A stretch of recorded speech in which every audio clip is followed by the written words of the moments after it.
പരിശുദ്ധാത്മാവിനെക്കുറിച്ചുള്ള പഠനം വളരെ അത്യന്താപേക്ഷിതമാണ് എന്ന് നമ്മൾ മനസ്സിലാക്കണം. അതിൻ്റെ കാരണം പരിശുദ്ധാത്മാവിനെക്കുറിച്ച് ഒരു 100 കൂട്ടം ഉപദേശങ്ങൾ ഓരോരുത്തർക്കും തോന്നുന്ന രീതിയിൽ എല്ലാം പഠിപ്പിക്കാൻ തുടങ്ങിക്കഴിഞ്ഞപ്പോഴത്തേക്ക് ആളുകൾ ശരിക്കും കൺഫ്യൂസ്ഡ് ആണ്.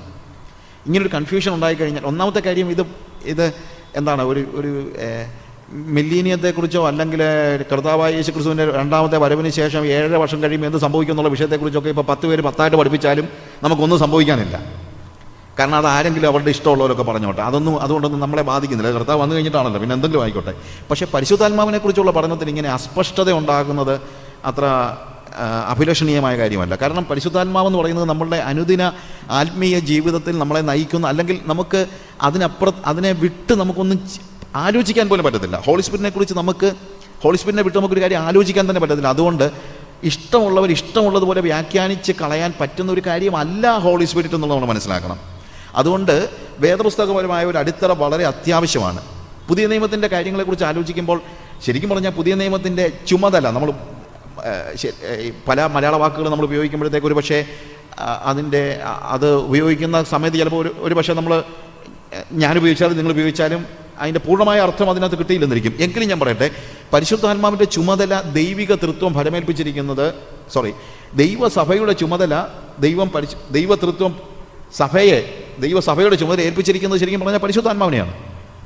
അതുകൊണ്ടാണ് അവൻ വരുമ്പോൾ യേശു കർത്താവ് തൻ്റെ ശിഷ്യന്മാരുടെ ഏറ്റവും ഒടുവിൽ പറയുന്ന കാര്യം അതാണ്, ഞാൻ പോകുന്നത് നിങ്ങൾക്ക് പ്രയോജനം, അവൻ വന്നാൽ, അവൻ വരുമ്പോൾ എന്ന് പറയുമ്പോഴത്തേക്ക് ആ ഒരു വലിയൊരു ഡിഫറൻസ് ഉണ്ട്. അവൻ വരുമ്പോൾ എന്ന് വെച്ച് കഴിഞ്ഞാൽ ഹോളി സ്പിരിറ്റ് ആണ് നമ്മളുടെ അനുദിന ജീവിതത്തിൽ, സഭയുടെ ജീവിതത്തിൽ ആവശ്യമായ ഏത് കാര്യങ്ങളും നമ്മളെ നയിക്കേണ്ടത്. അവൻ വരുമ്പോൾ അവൻ നിങ്ങളെ സകല സത്യത്തിലേക്കും വഴി നടത്തും. അതുകൊണ്ട് ഹോളി സ്പിരിറ്റിനെ കുറിച്ചുള്ള പഠനം വളരെ അനിവാര്യമാണ് എന്നുള്ളത് നമ്മൾ മനസ്സിലാക്കണം. പുതിയ നിയമ ജീവിതത്തിൽ പരിശുദ്ധാത്മാവിനെ അറിയാതെ ഒരു പുതിയ നിയമ ജീവിതം അസാധ്യമാണ്. അതുകൊണ്ട് തന്നെയാണ് സൗണ്ടായിട്ടുള്ളൊരു ഡോക്ട്രിൻ ഹോളി സ്പിരിറ്റിൻ്റെ കാര്യത്തിൽ നമ്മൾ അറിയേണ്ടത് അല്ലെങ്കിൽ ഉണ്ടായിരിക്കേണ്ടത്. എന്നാൽ ഇന്ന് പരിശുദ്ധാത്മാവിനെ കുറിച്ചുള്ള പഠനങ്ങൾ ഏറ്റവും വൈവിധ്യപൂർണ്ണമായ പഠനങ്ങൾ നടക്കുന്നത് പരിശുദ്ധാത്മാവിനെക്കുറിച്ച്, അല്ലെങ്കിൽ പഠിപ്പീരികൾ നടക്കുന്ന പഠനങ്ങൾ എന്ന് പറയുന്നതിനേക്കാൾ ഉപരി ആരെങ്കിലും എന്തെങ്കിലുമൊക്കെ തോന്നുന്നതൊക്കെ സഭയിൽ പരിശുദ്ധാത്മാവിനെക്കുറിച്ച് പറയാൻ തുടങ്ങിക്കഴിഞ്ഞാൽ വളരെ പ്രോബ്ലംസ് അതുകൊണ്ടുണ്ടാകും. കാര്യം സാധാരണക്കാരായ ആളുകൾ വളരെ കൺഫ്യൂസ്ഡ് ആകും. അതുകൊണ്ടാണ് ശരിക്കും ഹോളി സ്പിരിറ്റിനെ കുറിച്ച് നല്ലൊരു പഠനം അത്യന്താപേക്ഷിതമായിരിക്കുന്നത്. അല്ലെങ്കിൽ തെറ്റിദ്ധരിപ്പിക്കപ്പെട്ട the most misunderstood subject in the present day Christianity it is Holy Spirit. Misunderstood ആണ്, പലപ്പോഴും തെറ്റിദ്ധാരണജനകമായ പല കാര്യങ്ങൾ നമ്മൾ പഠിപ്പിക്കുന്നത്. അതുകൊണ്ട് വളരെ നല്ല ക്ലാരിറ്റി, ഒരു സ്പഷ്ടത നമുക്കുണ്ടാകണം. സ്പഷ്ടത ഉണ്ടാകണമെന്ന് പറയുമ്പോൾ ഈ 2 ദിവസം കൊണ്ട് പരിശുദ്ധാത്മാവിനെ കുറിച്ചുള്ള പഠനങ്ങൾക്കെല്ലാം ഒരു സ്പഷ്ടത ഉണ്ടാക്കി വെച്ച് പോകാമെന്നുള്ള വ്യാമോഹമൊന്നും എനിക്കില്ല. ശരിക്കും സ്പഷ്ടത ഉണ്ടാക്കുന്നത് ഹോളി സ്പിരിറ്റ് തന്നെയാണ്. എല്ലാം തീർത്ത് പഠിപ്പിക്കാൻ പറ്റുമെന്നല്ല, അത് പരിശുദ്ധാത്മാവിനെ കൊണ്ട് മാത്രമേ പറ്റുള്ളൂ. കർത്താവ് 3.5 വർഷം ശിഷ്യന്മാരുടെ കൂടെ നടന്നവരെ പഠിപ്പിച്ച് കഴിഞ്ഞിട്ട് പോകാൻ നേരം പറയുന്നൊരു കാര്യമുണ്ട്, ഇനിയും എനിക്ക് വളരെ കാര്യങ്ങൾ നിങ്ങളോട് പറയാനുണ്ട്, പക്ഷേ ഇപ്പം നിങ്ങൾക്കത് വഹിക്കാൻ കഴിയത്തില്ല. എന്നാൽ സത്യത്തിൻ്റെ ആത്മാവ് വരുമ്പോൾ അവൻ നിങ്ങളെ സകല സത്യത്തിലേക്കും വഴി നടത്തും. അപ്പോൾ 3.5 വർഷം കർത്താവ് ശിഷ്യന്മാരുടെ കൂടെ നടന്നിട്ട് പോലും പരിശുദ്ധാത്മാവാണ് സ്പഷ്ടമായി കാര്യങ്ങൾ മനസ്സിലാക്കത്തക്ക രീതിയിൽ ദൈവസഭയെ ഒരുക്കിയതെന്നാണ് നമുക്കവിടെ മനസ്സിലാക്കാനായിട്ട് കഴിയുന്നത്. അപ്പോൾ പരിശുദ്ധാത്മാവ് എന്ന വിഷയം, അതിനെക്കുറിച്ച് അതിനകത്ത് തന്നെ അസ്പഷ്ടത കൂടുതലുള്ള വിഷയം എന്ന് പറയുന്നത് പരിശുദ്ധാത്മാവ് എന്ന വ്യക്തിയെക്കുറിച്ചോ അല്ലെങ്കിൽ പരിശുദ്ധാത്മാവിൻ്റെ പ്രവൃത്തിയെക്കുറിച്ചോ ഒന്നുമല്ല. ശരിക്കും പറഞ്ഞു കഴിഞ്ഞാൽ കൂടുതൽ അസ്പഷ്ടത നിലനിൽക്കുന്നത് പരിശുദ്ധാത്മാവിൻ്റെ വരങ്ങൾ എന്നുള്ള വിഷയത്തെക്കുറിച്ചാണ്. അതുകൊണ്ടാണ് ഞാൻ പറഞ്ഞത്, ആ ഒരു കാര്യം gifts of the holy spirit എന്നുള്ളൊരു വിഷയം നമ്മളിവിടെ കോൺസെൻട്രേറ്റ് ചെയ്ത് പഠിക്കുകയാണ്. അതിനകത്ത് സ്പഷ്ടത ലഭിക്കണമെങ്കിൽ നമ്മൾ പറയുന്ന കാര്യങ്ങൾ എനിക്ക് അങ്ങനെ അനുഭവപ്പെട്ടു എന്നൊന്നും പറഞ്ഞിട്ട് അർത്ഥമൊന്നുമില്ല. സ്പഷ്ടത ലഭിക്കണമെങ്കിൽ നമുക്കൊരു മാനദണ്ഡം വേണം. ഒരു മാനദണ്ഡം വെച്ച് മാത്രമേ നമുക്കൊരു കാര്യത്തെക്കുറിച്ച് കൃത്യതയോടെ പറയാൻ പറ്റുള്ളൂ. വേദപുസ്തകത്തിൻ്റെ ഏത് ഉപദേശങ്ങളുടെയും മാനദണ്ഡം, സ്റ്റാൻഡേർഡ് എന്ന് പറയുന്നത് നിങ്ങൾക്ക് അറിയാവുന്നതുപോലെ ദൈവവചനമാണ്. അപ്പോൾ ദൈവവചനപ്രകാരം എന്ത് എന്ന് മാത്രമേ നമ്മൾക്കിവിടെ ചോദ്യമുള്ളൂ. ആർക്ക് എന്ത് ഫീൽ ചെയ്തു എന്നുള്ളതല്ല ഇവിടുത്തെ പ്രസക്തമായ വിഷയം. പലർക്കും പല കാര്യങ്ങൾ ഫീൽ ചെയ്ത് കാണും. ഫീൽ ചെയ്ത ഒരു കാര്യത്തിൻ്റെ അടിസ്ഥാനത്തിൽ നമുക്ക് എന്തുണ്ടാക്കാൻ പറ്റത്തില്ല, ശരിയായിട്ടുള്ളൊരു ഉപദേശം ഉണ്ടാക്കാനായിട്ട് പറ്റത്തില്ല. ഉപദേശം എല്ലായ്പ്പോഴും ദൈവവചനത്തിൻ്റെ അടിസ്ഥാനത്തിലായിരിക്കണം. അനുഭവങ്ങളുടെയോ അനുഭൂതികളുടെയോ അടിസ്ഥാനത്തിലായിരിക്കരുത് ഉപദേശങ്ങൾ. ഉപദേശത്തിന് എപ്പോഴും അടിസ്ഥാനം എന്തായിരിക്കണം? ദൈവത്തിൻ്റെ തിരുവചനമായിരിക്കണം. അതുകൊണ്ടാണ് പരിശുദ്ധാത്മാവിൻ്റെ വരങ്ങളെക്കുറിച്ചുള്ള ഈ പഠനത്തിലും ദൈവവചനത്തിൻ്റെ അടിസ്ഥാനത്തിൽ എന്താണ് പരിശുദ്ധാത്മ വരങ്ങളെക്കുറിച്ച് വേദപുസ്തകം പഠിപ്പിക്കുന്നത് എന്നുള്ളത് കോൺസെൻട്രേറ്റ് ചെയ്യാനായിട്ട് ഞാൻ ഉദ്ദേശിക്കുന്നത്. എന്നാൽ അതിനകത്ത് വചനത്തിൻ്റെ അടിസ്ഥാനം എന്ന് പറയുമ്പോഴും വചനത്തിൻ്റെ അക്ഷരം മാത്രമല്ല, ഇതൊരു അനുഭവം കൂടെയാണ്. പരിശുദ്ധാത്മാവെന്ന് പറയുമ്പോൾ ഓഫ് കോഴ്സ് പരിശുദ്ധാത്മാവിനെക്കുറിച്ച് പരിശുദ്ധാത്മാവിൻ്റെ യാതൊരു അനുഭവവും ഇല്ലാത്ത ഒരാൾക്ക് വേണമെങ്കിലും വേദപുസ്തകം എന്ത് പഠിപ്പിക്കുന്നു എന്നുള്ളത് പക്ഷേ പഠിപ്പിക്കാൻ പറ്റിയേക്കും. അപ്പോൾ അതുകൊണ്ട് അനുഭവങ്ങളിൽ നിന്ന് മാറി നിന്നല്ല, അതില്ലാത്ത ഒരു വ്യക്തിയുമല്ല പരിശുദ്ധാത്മാവിൻ്റെ വരങ്ങളും കൃപാവരങ്ങളും പ്രകാശിപ്പിക്കുന്ന ഒരു വ്യക്തിയാണ് ഞാൻ. അതുകൊണ്ട് എനിക്ക് തീർച്ചയായും അനുഭവങ്ങളുടെ മേമ്പൊടി അല്ലെങ്കിൽ ചരിത്രത്തിൻ്റെ മേമ്പൊടി, ചരിത്രത്തിൽ എന്ത് സംഭവിച്ചു എന്നുള്ളതിനെക്കുറിച്ച് ഒരുപക്ഷെ ഇതിനകത്ത് കയറി വരുന്നുണ്ട്. ശരിക്കും ഈ ക്ലാസ്സിനകത്ത് ഞാൻ ആദ്യം ഉദ്ദേശിക്കുന്നത് ചരിത്രത്തിൽ ഹോളി സ്പിരിറ്റിൻ്റെ അല്ലെങ്കിൽ ചരിത്രത്തിൽ പെന്തിക്കോസ്ത് എന്ന് പറയുന്ന ആദ്യകാലത്തെ അല്ലെങ്കിൽ ഫസ്റ്റ് സെഞ്ചുറിയിലെ പെന്തിക്കോസ്റ്റ് മാത്രമല്ല, ഇപ്പോഴത്തെ പെന്തിക്കോസ്ത് സഭകളുടെയും ചരിത്രപരമായ പ്രസക്തിയും ചരിത്രപരമായി എന്താണ് നമ്മൾ അതിൽ നിന്ന് പഠിക്കേണ്ടതെന്നുള്ളതിനെക്കുറിച്ച് ഒരു ചെറിയ വിവരണം ഞാൻ തരുന്നുണ്ട്. അതെന്താണെന്ന് ചോദിച്ചു കഴിഞ്ഞാൽ, ചരിത്രത്തിൽ നിന്ന് മാറി നിന്നല്ല ദൈവം പ്രവർത്തിക്കുന്നത്. ദൈവം വേദപുസ്തകത്തിലൂടെയാണ് നമുക്ക് ദൈവിക പ്രവൃത്തികളെ വിശകലനം ചെയ്യാൻ കഴിയുന്നതെങ്കിലും മനുഷ്യൻ്റെ ജീവിതത്തിലാണല്ലോ ദൈവം ഇടപെടുന്നത്, ഇല്ലേ? നമ്മുടെയൊക്കെ ജീവിതത്തിലാണ്, അല്ലെങ്കിൽ സഭയിൽ ദൈവം ഇടപെടുന്നു. പരിശുദ്ധാത്മാവ് ഇടപെടുന്നത് സഭയിലാണ്. അതുകൊണ്ട് ചരിത്രവും വേദപുസ്തകവും ഒരുമിച്ച് ചേർത്ത് വെക്കുമ്പോൾ വേദപുസ്തകത്തിൻ്റെ മാനദണ്ഡത്തിലാണ് നമ്മൾ ചരിത്രത്തെ വിശകലനം ചെയ്യേണ്ടത്. അല്ലാതെ ചരിത്രത്തിൻ്റെ മാനദണ്ഡത്തിൽ നമുക്ക് വേദപുസ്തകത്തെ വിശകലനം ചെയ്യാൻ പറ്റത്തില്ല. പക്ഷേ ചരിത്രത്തെ നമ്മൾ വേദപുസ്തകത്തിൻ്റെ മാനദണ്ഡത്തിൽ വിശകലനം ചെയ്യാനായിട്ട് ഇവിടെ പരിശ്രമിക്കുന്നുണ്ട്. ഞാൻ പറഞ്ഞല്ലോ, പരിശുദ്ധാത്മാവിനെക്കുറിച്ചുള്ള മുഴുവൻ പഠനങ്ങളും ഇവിടെ നമുക്ക് ഒരു പക്ഷേ 2 ദിവസങ്ങൾ കൊണ്ട് നടത്താനായിട്ട് കഴിയില്ല എന്നല്ല, അങ്ങനെ നടത്തേണ്ട കാര്യവുമില്ല. കാരണം നമ്മൾ പഠിക്കുന്ന കാര്യങ്ങൾ മെച്ചമായി ബെറ്ററായിട്ട്, അല്ലെങ്കിൽ അത് നമുക്ക് സ്പഷ്ടമായിട്ട് പഠിക്കുക എന്നുള്ളതാണ് ഏറ്റവും പ്രാധാന്യം അർഹിക്കുന്നതായ കാര്യം. അതുകൊണ്ടാണ് ഞാനിവിടെ പരിശുദ്ധാത്മാവിൻ്റെ വരങ്ങൾ എന്നുള്ള ഒരൊറ്റ വിഷയം മാത്രം കോൺസെൻട്രേറ്റ് ചെയ്യാനായിട്ട് ഉദ്ദേശിക്കുന്നത്. ഞാൻ ഇവിടെ എന്താണ് വരങ്ങളും ഫലങ്ങളും നമ്മളുടെ അടിസ്ഥാനപരമായ വ്യത്യാസം എന്ന് ചോദിച്ചാൽ, വരങ്ങൾ നമ്മൾ ദൈവത്തിൽ നിന്ന് സ്വീകരിക്കുകയാണ്, എന്നാൽ ഫലങ്ങൾ നമ്മൾ പുറപ്പെടുവിക്കുകയാണ്. ഇതാണ് അടിസ്ഥാനപരമായ വ്യത്യാസം. വരങ്ങൾ നമ്മൾ ദൈവത്തിൽ നിന്ന് സ്വീകരിക്കുകയാണ്, അതിനെക്കുറിച്ച് നമ്മൾ വീണ്ടും പഠിക്കുന്നുണ്ട്. എന്നാൽ ഫലങ്ങൾ എന്ന് പറയുന്നത് നമ്മൾ പുറപ്പെടുവിക്കുകയാണ്. ഒന്ന് നമുക്ക് ദൈവം നൽകുന്നതാണ്, അതിനകത്ത് നമ്മുടെ എഫേർട്ട് ഒന്നും ഒരു വിഷയമേ അല്ല. ഒരാൾ ഒരു ഗിഫ്റ്റ് നമുക്ക് തരുമ്പോഴത്തേക്ക് അതിനകത്ത് നമ്മുടെ എഫേർട്ടൊന്നുമില്ല. നമ്മുടെ എഫേർട്ട് ഉണ്ടെന്ന് ചിന്തിച്ചാൽ അത് ഗിഫ്റ്റ് അല്ലാതായി പോകും. എനിക്കൊരു ഗിഫ്റ്റ് തരാനായിട്ട് ഞാൻ എന്തെങ്കിലും കുറുക്കുവഴികൾ ഉപയോഗിക്കേണ്ട കാര്യമൊന്നുമില്ല. കാര്യം അത് ടോട്ടലി ഞാനല്ല, അത് ദൈവത്തിൻ്റെ ഭാഗത്ത് നിന്ന്. When we say about the gifts of the holy spirit, it is given by God. ദൈവം നമുക്ക് തരികയാണ്. അതിനകത്ത് എനിക്ക് പ്രത്യേകിച്ചൊന്നും ചെയ്യാനായിട്ട് പറ്റത്തില്ല, എനിക്ക് പിടിച്ചു വാങ്ങിക്കാനൊന്നും പറ്റത്തില്ല. ദൈവം നമുക്ക് തരികയാണ് gift. We just receive it. നമ്മളത് സ്വീകരിക്കുന്നു എന്ന് മാത്രമേ ഉള്ളൂ. എന്നാൽ ഫലം നമ്മൾ പുറപ്പെടുവിക്കുകയാണ്. വരങ്ങൾ, ഗിഫ്റ്റ് എന്ന് പറയുന്നത് സ്വർഗത്തിൽ നിന്ന് താഴേക്ക് വരികയാണ്, നമ്മളിലേക്ക് പകരപ്പെടുകയാണ്.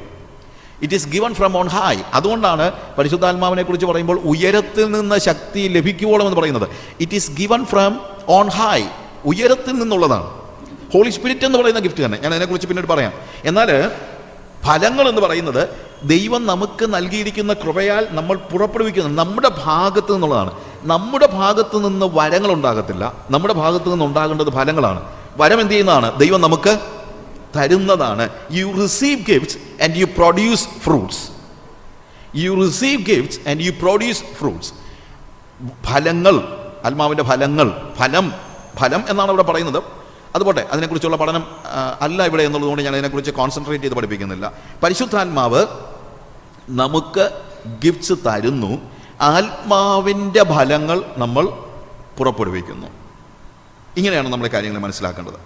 അപ്പോൾ പരിശുദ്ധാത്മാവ് ഒരു വ്യക്തി എന്ന നിലയിലും പരിശുദ്ധാത്മാവ് ദൈവസഭയിലെ പ്രവർത്തനങ്ങളുടെ ആകമാനമായ കാര്യങ്ങളും കഴിഞ്ഞ നൂറ്റാണ്ടുകളിലെല്ലാം ധാരാളമായ പഠനങ്ങൾ നടന്നിട്ടുണ്ട്. ഹോളി സ്പിരിറ്റിനെ കുറിച്ചുള്ള വളരെ വ്യക്തമായ പഠനങ്ങൾ ആദ്യ നൂറ്റാണ്ട് മുതൽ ഇങ്ങോട്ട് നടന്നിട്ടുണ്ട്. എന്നാൽ കഴിഞ്ഞ കുറേ നൂറ്റാണ്ടുകളായിട്ട് ആത്മാവിൻ്റെ വരങ്ങളെക്കുറിച്ച് അത്ര വലിയ പഠനങ്ങൾ നടന്നിട്ടില്ല.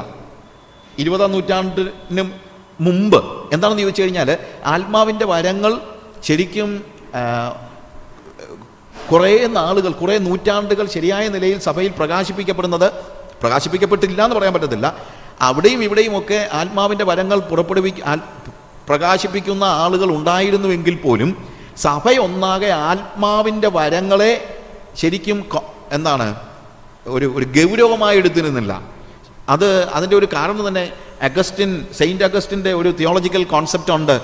സിസേഷൻ സീസ് ചെയ്യപ്പെട്ടു, വരങ്ങൾ എന്താണ് നിന്നുപോയി എന്ന് പറഞ്ഞ് പഠിപ്പിച്ച, അല്ലെങ്കിൽ അഗസ്റ്റീനിയൻ ചിന്തയുടെ ഒരു വലിയ പിടിയിലായിപ്പോയി സഭ. അതുകൊണ്ട് ആത്മവരങ്ങളെക്കുറിച്ച് നിന്നുപോയല്ലോ, പിന്നെ അതിനെക്കുറിച്ച് പഠിക്കേണ്ട വലിയ കാര്യങ്ങളില്ലല്ലോ എന്നുള്ള നിലയിലാണ് ദൈവശാസ്ത്രജ്ഞന്മാർ പോലും അനേക നൂറ്റാണ്ടുകൾ വരങ്ങളെക്കുറിച്ച് ചിന്തിച്ചിരുന്നു. എന്നാൽ പരിശുദ്ധാത്മാവിനെക്കുറിച്ച് എന്നും ആളുകൾ പഠിച്ചിരുന്നു. എന്നാൽ 20th സെഞ്ച്വറിയുടെ ബിഗിനിങ് തൊട്ടാണ് ഒരു പെന്റിക്കോസ്റ്റൽ മൂവ്മെൻറ്റ്. അതിനു മുമ്പ് ആളുകൾ അന്യഭാഷകളിൽ സംസാരിച്ചിരുന്നു എന്നുള്ളത് ശരിയാണ്. പക്ഷേ ആ ഒരു ഫ്ലോ, ഒരു ഒഴുക്കുണ്ടാകുന്നത് 20ാമത്തെ നൂറ്റാണ്ടിൻ്റെ ആരംഭം മുതലാണ്. അന്ന് തൊട്ടാണ് ആത്മവരങ്ങളെക്കുറിച്ചുള്ള പഠനങ്ങൾ കുറെ കൂടെ പ്രസക്തമായി ആളുകൾക്ക് തോന്നുകയും അത് പഠിക്കുകയും ചെയ്തത്. അതുകൊണ്ടാണ് ഇവിടെ ചരിത്രപരമായ ഒരു പഠനം അത്യന്താപേക്ഷിതമായി വരുന്നത്. അപ്പോൾ ദൈവസഭയുടെ, ഞാൻ പറഞ്ഞല്ലോ, ദൈവസഭയെ ദൈവതൃത്വം ഭരമേൽപ്പിച്ചിരിക്കുന്നത് പരിശുദ്ധാത്മാവിനെയാണ് എന്ന് നമുക്ക് മനസ്സിലാക്കാനായിട്ട് പറ്റും. ദൈവത്തിൻ്റെ പരിശുദ്ധാത്മാവാണ് സഭയെ പണിയുന്നത്, ദൈവത്തിൻ്റെ പരിശുദ്ധാത്മാവാണ് നമ്മളെ നവീകരിക്കുന്നത്. അപ്പോൾ ആത്മാവ് സഭയിലും ലോകത്തിലും പ്രവർത്തിക്കുന്ന ദൈവമാണ്. സഭയിലും ലോകത്തിലും ദൈവത്തിൻ്റെ ആത്മാവ് പ്രവർത്തിച്ചുകൊണ്ടിരിക്കും. നമ്മൾ യോഹന്നാന്റെ സുവിശേഷം 16-ാം അധ്യായത്തിൻ്റെ 7 മുതൽ 10 വരെയുള്ള വാക്യങ്ങൾ വായിക്കുമ്പോൾ അവിടെ ദൈവാത്മാവ് അവൻ വരുമ്പോൾ നിങ്ങളെ ബോധ്യപ്പെടുത്തും. നിങ്ങൾ പാപത്തെക്കുറിച്ചും നീതിയെക്കുറിച്ചും ന്യായവിധിയെക്കുറിച്ചും നിങ്ങൾക്ക് ബോധ്യം വരുത്തും. കൺവിൻസ് ചെയ്യുന്ന കാര്യമാണ് കൺവിക്ഷൻ. ആത്മാവ് വ്യക്തിപരമായി നമ്മെ നവീകരിക്കുന്നുണ്ട്, സഭയെയും നവീകരിക്കുന്നുണ്ട്. എന്നാൽ ഈ നവീകരണം, വ്യക്തിപരമായ നവീകരണം ലോകത്തിൻ്റെ അല്ലെങ്കിൽ ചരിത്രത്തിൻ്റെ എല്ലാ ഘട്ടങ്ങളിലും നടന്നിട്ടുണ്ട്. എന്നാൽ സഭയൊന്നാകെ ഈ നവീകരണത്തിലേക്ക്, അല്ലെങ്കിൽ അതിന് പ്രാധാന്യം കൊടുത്ത് പഠിക്കാൻ തുടങ്ങുന്നത് 20ാം നൂറ്റാണ്ടിലെ പെന്തിക്കോസ്ത ഉണർവിന് ശേഷമാണ്. അതിനു മുമ്പും അതിനുവേണ്ടിയുള്ള കാത്തിരിപ്പുണ്ടായെങ്കിലും ഇത് വിശകലനം ചെയ്യാനായിട്ട് തുടങ്ങിയത് പെന്തിക്കോസ്ത ഉണർവിന് ശേഷമാണെന്ന് നമുക്ക് മനസ്സിലാക്കാനായിട്ട് പറ്റും. ചരിത്രത്തിലെ ഉണർവുകളെല്ലാം പരിശുദ്ധാത്മാവിൻ്റെ നവീകരണമാണ്. ഓരോ കാലഘട്ടത്തിലും ദൈവത്തിൻ്റെ നിയോഗവുമായിട്ട് ചിലർ ഇറങ്ങിയിട്ടുണ്ട്. അവർക്ക് അങ്ങനെയുള്ള ഒരു ശേഷിപ്പ് എല്ലാ കാലങ്ങളിലും ഉണ്ടായിരുന്നു. അതുകൊണ്ട് 20ാം നൂറ്റാണ്ടിലാണ് പെന്തിക്കോസ്ത് തുടങ്ങിയതെന്ന് ആരും പറഞ്ഞിട്ട് കാര്യമില്ല. അന്നേരം തൊട്ടാണ് ചില ആളുകൾക്കൊരു ധാരണയുണ്ട്, 1ാം നൂറ്റാണ്ടിൽ അന്യഭാഷ പറഞ്ഞതിന് ശേഷം പിന്നെ ആളുകൾ അന്യഭാഷ പറയുന്നതും, 1ാം നൂറ്റാണ്ടിൽ കൃപാവരങ്ങൾ പ്രകാശിപ്പിച്ചതിന് ശേഷം പിന്നെ ആളുകൾ കൃപാവരങ്ങൾ പ്രകാശിപ്പിക്കുന്നതും 20ാം നൂറ്റാണ്ട് തൊട്ടാണ് എന്നുള്ളൊരു ചിന്തയുണ്ട്. അത് ശരിയല്ല. എല്ലാ കാലയളവിലും ഒരു റെമനൻ്റ് ഉണ്ടായിരുന്നു. എല്ലാ കാലങ്ങളിലും ദൈവം ചില ആളുകളെ ഉണർത്തി അവരെ സഭയെ നവീകരിക്കുന്നതിന് വേണ്ടി ഇറക്കിയിരുന്നു. എന്നാൽ ഒരു സഭയുടെ ആകമാനമായ നവീകരണത്തിന് പെന്തിക്കോസ്ത് ഉണർവ് പോലെ ഒരു വ്യാപകമായ ഉണർവ് 1ാം നൂറ്റാണ്ടിന് ശേഷം ഉണ്ടാകുന്നത് 20ാം നൂറ്റാണ്ടിലാണ് എന്ന് വേണമെങ്കിൽ നമുക്ക് പറയാം. ആ വ്യാപകമായ ഉണർവ് എന്ന നിലയിൽ മാത്രമേ നമുക്കിതിനെ കാണാനായിട്ട് കഴിയത്തുള്ളൂ. അപ്പോൾ ഈ പെന്തിക്കോസ്തിൻ്റെ ഒരു ആവിർഭാവം, ഒരു എമർജൻസ്, ഈ ആവിർഭാവത്തിന് ചരിത്രപരമായ വലിയ ഒരു പ്രസക്തിയുണ്ട്. ആ ചരിത്രപരമായ പ്രസക്തി പഠിക്കണമെങ്കിൽ ദൈവസഭയുടെ ചരിത്രത്തിലുടനീളം നടന്ന എല്ലാ ട്രാൻസിഷൻസിനെയും, എല്ലാം എന്ന് പറയുമ്പോഴത്തേക്ക് മേജർ ട്രാൻസിഷൻസ്, ഒന്നിൽ നിന്ന് മറ്റൊന്നിലേക്കുള്ള ട്രാൻസിഷൻസ് നമ്മളൊന്ന് ഒന്ന് ഓടിച്ച് ഞാൻ പറയുകയാണ്. കാര്യം ഒത്തിരി കാര്യങ്ങൾ പഠിക്കാനുള്ളത് കൊണ്ട് എനിക്ക് അതിനെ കൂടുതൽ വിശകലനം ചെയ്യാനായിട്ട് കഴിയുന്നില്ല. ഫസ്റ്റ് സെഞ്ച്വറി നമ്മൾ കാണുന്നത് മേജർ ട്രാൻസിഷൻസ് എന്തൊക്കെയാണ് ശരിക്കും പറഞ്ഞു കഴിഞ്ഞാൽ സഭയിലെ മേജർ ട്രാൻസിഷൻസ് എന്ന് ചോദിച്ചു കഴിഞ്ഞാൽ, ഒന്നാമത് we just look at the first century church. It was apostolic faith. അപ്പോസ്തോലിക വിശ്വാസത്തിൽ അല്ലെങ്കിൽ അപ്പോസ്തോലന്മാരുടെ ഉപദേശങ്ങൾ കേട്ട് വളർന്നതായ 1ാം നൂറ്റാണ്ടിലെ സഭ, അതാണല്ലോ അതിൻ്റെ ബേസ് എന്ന് പറയുന്നത്. സഭയുടെ അടിസ്ഥാനം എന്ന് പറയുന്നത് ഈ അപ്പോസ്തോലിക വിശ്വാസത്തിലുള്ള സഭ എന്ന് പറയുന്നതാണ് 1ാം നൂറ്റാണ്ടിലെ സഭ. അതിനുശേഷം ഒരു മേജർ ട്രാൻസിഷൻ നടക്കുന്നത് 1, 2, 3 നൂറ്റാണ്ടുകൾ വരെ അതിങ്ങനെ ഒരു ഡിറ്റീരിയറേഷൻ നടന്നിട്ടുണ്ടായിരിക്കാം. എങ്കിലും ആദ്യത്തെ 2, 3 നൂറ്റാണ്ടുകൾ വരെ ആ അപ്പോസ്തോലിക ബന്ധത്തിലാണ്, അപ്പോസ്തോലിക പശ്ചാത്തലത്തിലാണ്, അപ്പോസ്തോലിക അടിസ്ഥാനത്തിലാണ് സഭ വളർന്നുകൊണ്ടിരുന്നത്.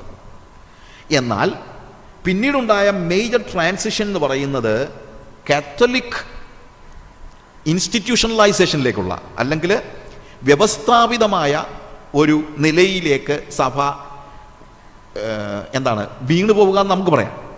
വീണുപോവുക, ഇൻസ്റ്റിറ്റ്യൂഷനായിപ്പോയി. ആ ഇൻസ്റ്റിറ്റ്യൂഷനായി പോകുന്നതാണ് മേജർ ട്രാൻസിഷൻ. തിയോളജിക്കൽ ട്രാൻസിഷൻ പലപ്പോഴും നടന്നിട്ടുണ്ടില്ലെന്ന് ഞാൻ പറയുന്നില്ല. ശരിക്കും അപ്പസ്തോലിക ഉപദേശങ്ങളിലേക്ക് ഗ്രീക്ക് പശ്ചാത്തലത്തിലുള്ള ആളുകൾ ആഡ് ചെയ്തിട്ടുള്ള ഒത്തിരി തിയോളജിക്കൽ ഡിഫറൻസസും തിയോളജിക്കലായിട്ടുള്ള ഡിറ്റീറേഷനും ഒക്കെ ഉണ്ടായിട്ടുണ്ട്. പക്ഷേ സഭ ഒന്നാകെ ഒരു മേജർ ട്രാൻസിഷൻ നടക്കുന്നത് കാത്തലിക് ഫെയ്ത്തിലേക്കാണ്. അവിടെ ഉണ്ടായ പ്രശ്നം സഭ എങ്ങനെയായിപ്പോയി? ഒരു വ്യവസ്ഥാപിത സ്ഥാപനം, ഒരു വ്യവസ്ഥാപിതമായി പോയി, ഒരു ഇൻസ്റ്റിറ്റ്യൂഷനായിപ്പോയി. അതാണ് ഉണ്ടായ ആദ്യത്തെ പ്രശ്നം. പിന്നീട് ഒത്തിരി നൂറ്റാണ്ടുകൾ, 10 നൂറ്റാണ്ടുകൾ കൂടുതൽ, മോർ ദാൻ 10 centuries, ഇടയ്ക്കിടയ്ക്ക് ദൈവം ചില സ്ഥലങ്ങളിൽ ഉണർവുകൾ അയച്ചിട്ടുണ്ടെങ്കിലും ക്രിസ്ത്യാനിത്വം എന്ന് പറയുമ്പോൾ പുറം ലോകം മനസ്സിലാക്കിയത്, നോക്കിയപ്പോൾ കണ്ടത് എന്ത് മാത്രമാണ്? കാത്തലിക് ഇൻസ്റ്റിറ്റ്യൂഷനാണ് കണ്ടത്. അതുകൊണ്ട് എന്താണ് ക്രിസ്ത്യാനിത്വം എന്ന് ചോദിച്ചു കഴിഞ്ഞാൽ അവർക്ക് ഇതാണ് ക്രിസ്ത്യാനിത്വം. അതുകൊണ്ടാണ് അതാണ് ഏറ്റവും ചരിത്രത്തിൽ പറ്റിയിട്ടുള്ള ഏറ്റവും വലിയൊരു പാളിച്ച. എന്നാണ് കാര്യം. യഥാർത്ഥത്തിലുള്ള ക്രിസ്ത്യാനിത്വം എന്താണെന്ന് ലോകത്തിന് മനസ്സിലാക്കാനായിട്ട് കഴിയാത്ത നിലയിൽ, ലോകം എപ്പോഴും പുറത്ത് നിൽക്കുന്നതിനെ മാത്രമേ കാണത്തുള്ളൂ, ഇല്ലേ? പുറത്ത് നിൽക്കുന്നതിനെ കാണത്തുള്ളൂ. ഇവൻ പെന്തിക്കോസ് എന്താണെന്ന് ചോദിച്ചാലും ആൾക്കാർ പറയുന്നത് നമ്മളുടെ എസ്റ്റാബ്ലിഷ്ഡ് ചേർച്ചസിനെ നോക്കിയിട്ട്, പുറത്തുനിന്ന് നോക്കിയിട്ടാണ് അവരതിനെ വിലയിരുത്തുന്നത്. അപ്പോൾ അവിടെ കാണുന്ന ഏത് പാളിച്ചയും പെന്തിക്കോസിൻ്റെ പാളിച്ചയായിട്ട് ആൾക്കാർ പറയത്തുള്ളൂ. അതിന് ആൾക്കാരെ കുറ്റം പറയാൻ പറ്റത്തില്ല. ഇതേപോലെ തന്നെ പുറത്തുള്ള ജനങ്ങൾക്ക് more than 10 centuries Catholic church ആ ഇൻസ്റ്റിറ്റ്യൂഷൻ ആയിരുന്നു ക്രിസ്ത്യാനിത്വം, വേറെ ഒന്നും ആയിരുന്നില്ല. എന്നാൽ പിന്നീട് ഉണ്ടായ വലിയ ഒരു മേജർ ചേഞ്ച് എന്ന് പറഞ്ഞത് റിഫർമേഷനാണ്. റിഫർമേഷൻ, മാർട്ടിൻ ലൂതർ അല്ലെങ്കിൽ സ്വിംഗ്ലി, അതുപോലെ പ്രൊട്ടസ്റ്റന്റിസം. പ്രൊട്ടസ്റ്റന്റ് എന്ന് പറയുന്ന വാക്ക് എന്താണ്? അത്ര വലിയ പ്രസക്തമായ ഒരു വാക്കല്ല. ശരിക്കും റിഫർമേഷൻ എന്നുള്ളതാണ് ഇതിനകത്തെ കാര്യം. ഒരു റിഫോംഡ് ചർച്ച് ഉണ്ടായി, അല്ലെങ്കിൽ റിഫോംഡ് ചർച്ച് എന്ന് പറഞ്ഞു കഴിഞ്ഞാൽ ഡോക്ട്രിനൽ ആയിട്ടുള്ള വലിയ ഒരു റിഫർമേഷൻ ഉണ്ടായി. ശരിക്കും പ്രൊട്ടസ്റ്റന്റിസം ഉണ്ടാക്കിയ മേജർ ചേഞ്ച് എന്ന് പറയുന്നത് നമ്മൾ ഉദ്ദേശിക്കുന്നത് പോലെ പോപ്പിനെ മാറ്റി വേറൊരാളെ ആക്കിയതൊന്നുമല്ല. ഭയങ്കര ഒരു ഡോക്ട്രിനൽ ഡിഫറൻസ് എന്താണെന്ന് ചോദിച്ചു കഴിഞ്ഞാൽ അതോറിറ്റി ഓഫ് ദ സ്ക്രിപ്ചർ ഒരു റീപ്ലേസ് ചെയ്യുന്നതാണ്. അതോറിറ്റി ഓഫ് സ്ക്രിപ്ചർ അല്ലെങ്കിൽ ദൈവവചനത്തിൻ്റെ ആധികാരികത. പോപ്പല്ല ആത്യന്തികമായി കാര്യങ്ങൾ തീരുമാനിക്കുന്നത്, ദൈവവചനമാണ്. അതാണ് ഒരു റിഫോംഡ് തിയോളജി ആണ് റിഫോർമേഷൻ്റെ ബേസ് എന്ന് പറയുന്നത്, ഒരു റിഫോംഡ് തിയോളജി. എന്നാൽ കുറച്ച് കഴിഞ്ഞപ്പോഴത്തേക്ക് ആളുകൾക്ക് മനസ്സിലായി reformed doctrine Elon cannot reform the people.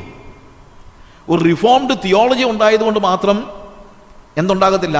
ആളുകൾ റിഫോംഡ് ആകണമെന്ന് നിർബന്ധമില്ല. കാര്യം പ്രൊട്ടസ്റ്റന്റിസം വന്നു കഴിഞ്ഞപ്പോഴത്തേക്ക് ജീവിതത്തിൽ കത്തോലിക്കനും പ്രൊട്ടസ്റ്റന്റുകാരനും നമ്മൾ വലിയ വ്യത്യാസമൊന്നുമില്ലാതെ ഒരു ചേഞ്ച്, അല്ലെങ്കിൽ ആ ഉപദേശ സംഹിതയിലുണ്ടായ വ്യത്യാസമല്ലാതെ ജീവിതത്തിൽ എന്താ വ്യത്യാസം ഉണ്ടായത്? There was no big difference. ഉപദേശങ്ങളിലുണ്ടായ വ്യത്യാസമല്ലാതെ. അതുകൊണ്ടാണ് ഞാൻ പറഞ്ഞത് reformed theology is not just enough to make people reformed. ഒരു പുതിയ നല്ല ദൈവശാസ്ത്രം ഉണ്ടായതുകൊണ്ട് മാത്രം ഒന്നും എന്നുണ്ടാകത്തില്ല. ഒരു ഡോക്ട്രിൻ ഉണ്ടായതുകൊണ്ട് മാത്രം ആളുകൾക്ക് റിഫർമേഷൻ ഉണ്ടാകണമെന്ന് നിർബന്ധമില്ല. സോ ആദ്യത്തെ അപ്പോസ്തോലിക് ഫെയ്ത്തിൽ നിന്ന് കാത്തലിക് ഇൻസ്റ്റിറ്റ്യൂഷണലൈസേഷനിലേക്കുള്ള ഒരു ചേഞ്ച്, ഒരു ട്രാൻസിഷൻ. അവിടെ നിന്ന് റിഫർമേഷനിലേക്ക് അല്ലെങ്കിൽ റിഫോംഡ് ഡോക്ട്രിനിലേക്കുള്ള റിഫർമേഷൻ അല്ലെങ്കിൽ നവീകരണത്തിലേക്കുള്ള ഒരു ചേഞ്ച്. ഈ ഒരു പ്രോബ്ലം, അതായത് റിഫോംഡ് തിയോളജി റിഫോം ചെയ്യുന്നില്ല എന്നുള്ള തിരിച്ചറിവിൽ നിന്നാണ് ശരിക്കും 18th century ഒക്കെ ആയപ്പോഴത്തേക്ക് അവിടെ നിന്ന് റിവൈവലിലേക്ക് വരുന്നത്. റിഫർമേഷനിൽ നിന്നും റിവൈവലിലേക്ക് വരികയാണ്. 18th century ഗ്രേക്ക് അവേക്കനിങ്, ജോണതൻ എഡ്വേർഡ്സും അതിനുശേഷം ജോൺ വെസ്ലിയും ജോർജ് വൈറ്റ്ഫീൽഡും. പിന്നീട് റിഫർമേഷനിൽ നിന്ന് എന്തുണ്ടായി? ഒരു റിവൈവൽ ഉണ്ടായി, ഒരു റിവൈവലിസം, ഉണർവിൻ്റെ ഒരു വലിയ ഒരു വ്യാപനമുണ്ടായി. അവിടെ അവരെ ഡോക്ട്രിൻ വിട്ടുകളഞ്ഞില്ല, റിഫോംഡ് ഡോക്ട്രിൻ സൂക്ഷിച്ചുകൊണ്ട് തന്നെ റിഫോംഡ് ലിവിങ്ങിന് അവർ പ്രാധാന്യം കൊടുത്തു. റിഫോംഡ് ലിവിങ് അതിനവരെ സഹായിച്ചത് എന്താണ്?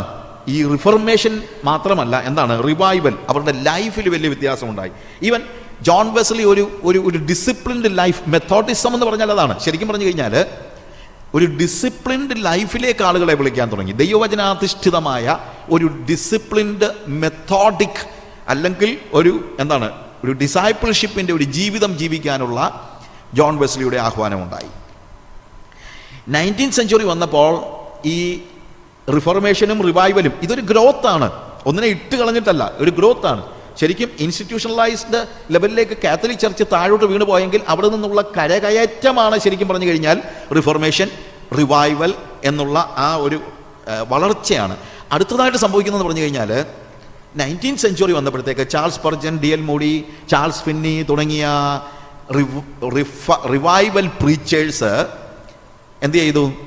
ഒരു ഇൻസ്റ്റിറ്റ്യൂഷനിൽ നിന്ന് ആളുകൾ മാറി നിന്നാലേ അവരുടെ ലൈഫിന് വ്യത്യസ്തത ഉണ്ടാവുകയുള്ളൂ എന്ന് മനസ്സിലാക്കി സെപ്പറേറ്റിസ്റ്റ് മൂവ്മെൻറ്റ്, നമ്മൾ പറയുന്ന വേർപാട് സമൂഹങ്ങളുണ്ടായി. It's not just the Brethren church. വേർപാടെന്ന് പറയുമ്പോഴത്തേക്ക് ഒരു മൂവ്മെൻ്റാണ്. Charles ഫിന്നിയും D.L. മൂഡിയും ചാൾസ് സ്പർജനും എല്ലാം ഇൻസ്റ്റിറ്റ്യൂഷണൽ ആയിട്ടുള്ള ഇൻസ്റ്റിറ്റ്യൂഷനിൽ വിട്ടുകളയാത്ത, കാത്തലിക് ചർച്ചിൽ നിന്ന് റിഫോർമേഷൻ ഉണ്ടായപ്പോഴും അതൊരു ഇൻസ്റ്റിറ്റ്യൂഷനാകുന്നു. എന്തോ വലിയ വ്യത്യാസങ്ങളൊന്നും ഉണ്ടായില്ല. പ്രൊട്ടസ്റ്റന്റിസവും ഇൻസ്റ്റിറ്റ്യൂഷണൽ ചിന്താഗതികളെ അല്ലെങ്കിൽ വ്യവസ്ഥാപിതമായ ചിന്താഗതികളൊന്നും വിട്ടുകളഞ്ഞില്ല. റിവൈവൽ ഉണ്ടായപ്പോഴും അവർ ഈ വ്യവസ്ഥാപിത സഭയുടെ ഭാഗമായി നിന്നുകൊണ്ടാണ് റിവൈവലിന് വേണ്ടി അവർ പരിശ്രമിച്ചത്. എന്നാൽ ചാൾസ് സ്പർജൻ്റെയും D.L. മൂഡിയുടെയും അവരുടെ അനുഗാമികളുടെയും കാലം വന്നപ്പോഴത്തേക്ക് അവർ വേർപെടുന്ന ഒരു ഗ്രൂപ്പ് അല്ലെങ്കിൽ സെപ്പറേറ്റിസ്റ്റ് മൂവ്മെൻറ്റ്, അവർ ഒരു സഭയുടെ ബിഷപ്പോ മറ്റുള്ള ആളുകളോ ഒന്നും അല്ലായിരുന്നു എന്ന് തന്നെയല്ല, അങ്ങനെയുള്ള ഒരു എപ്പിസ്കോപ്പൽ ഹൈറാർക്കിക് ജീവിതം ശരിക്കും വേദപുസ്തക പ്രകാരം ജീവിക്കാൻ സഹായകമല്ല എന്ന് മനസ്സിലാക്കി അവർ എന്ത് ചെയ്തു? വേർപെട്ടു. ആ ഇൻസ്റ്റിറ്റ്യൂഷനിൽ നിന്നും അവരെന്ത് ചെയ്തു? വേർപെട്ടു. ആ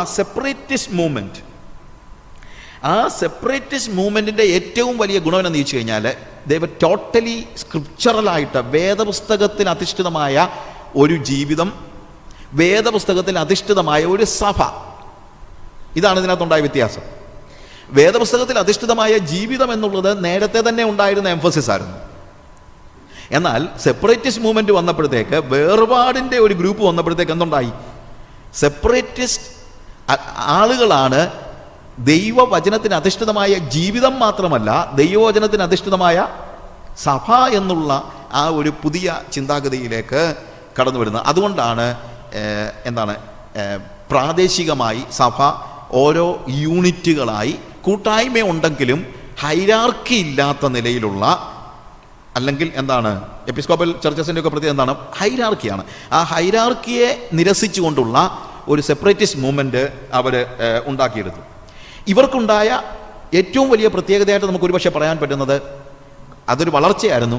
പിന്നീടുണ്ടായ, അല്ലെങ്കിൽ 19th സെഞ്ച്വറിയുടെ അവസാനവും മറ്റും ഉണ്ടായ ഒരു പ്രോബ്ലം ഉണ്ട്. ഈ ഡാർവിനിസവും മറ്റും ഒത്തിരി ഫെയ്ത്തിനെ, വിശ്വാസത്തെ ഒത്തിരി ചോദ്യം ചെയ്തുകൊണ്ട് വന്ന പരിണാമവാദവും മറ്റുള്ള കാര്യങ്ങളൊക്കെ വന്നു കഴിഞ്ഞപ്പോഴത്തേക്ക് ഏജ് ഓഫ് റീസണിങ് എന്ന് നമ്മൾ വിളിക്കുന്ന ഒരു യുക്തിയുടെ യുഗം വന്നു കഴിഞ്ഞപ്പോൾ എപ്പിസ്കോപ്പൽ ചർച്ചസിലെ പല തിയോളജിയൻസും വേദപുസ്തകത്തിൽ യുക്തിപരമായത് വിശ്വസിച്ചാൽ മതി, അല്ലെങ്കിൽ വേദപുസ്തകത്തെ യുക്തിപരമായി വിശകലനം ചെയ്യാൻ തുടങ്ങി. എല്ലാവരും അല്ല, എങ്കിലും നല്ലൊരു ശതമാനം ആളുകളും വേദപുസ്തകത്തിൻ്റെ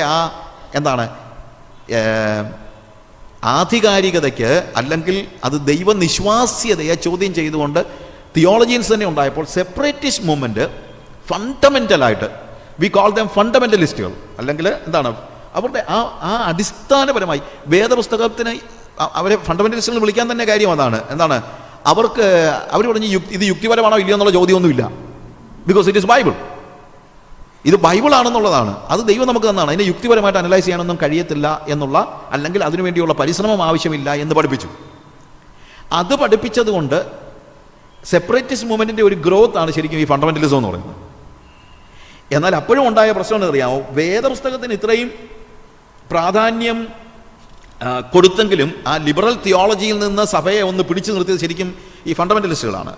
എന്നാൽ അപ്പോഴും ഉണ്ടായൊരു പ്രശ്നമുണ്ട്. ഇവർ വേദപുസ്തകത്തെ അനലൈസ് ചെയ്തതൊക്കെ ശരിക്കും നമ്മൾ മലയാളത്തിൽ പറയുമല്ലോ, തലനാരിഴ കീറി എന്നൊക്കെ പറയുന്നത് പോലെ വേദപുസ്തകത്തിൻ്റെ അക്ഷരങ്ങളിലേക്ക് അവർക്കൊരു ചായ്വ് കൂടുതലുണ്ടായി. അതുകൊണ്ട് ശരിക്കും വേദപുസ്തകത്തിൻ്റെ ആ സ്പിരിറ്റിനും അപ്പുറത്ത് ബൈബിളിൻ്റെ അക്ഷരങ്ങളായി ഇവരുടെ എംഫസിസ്.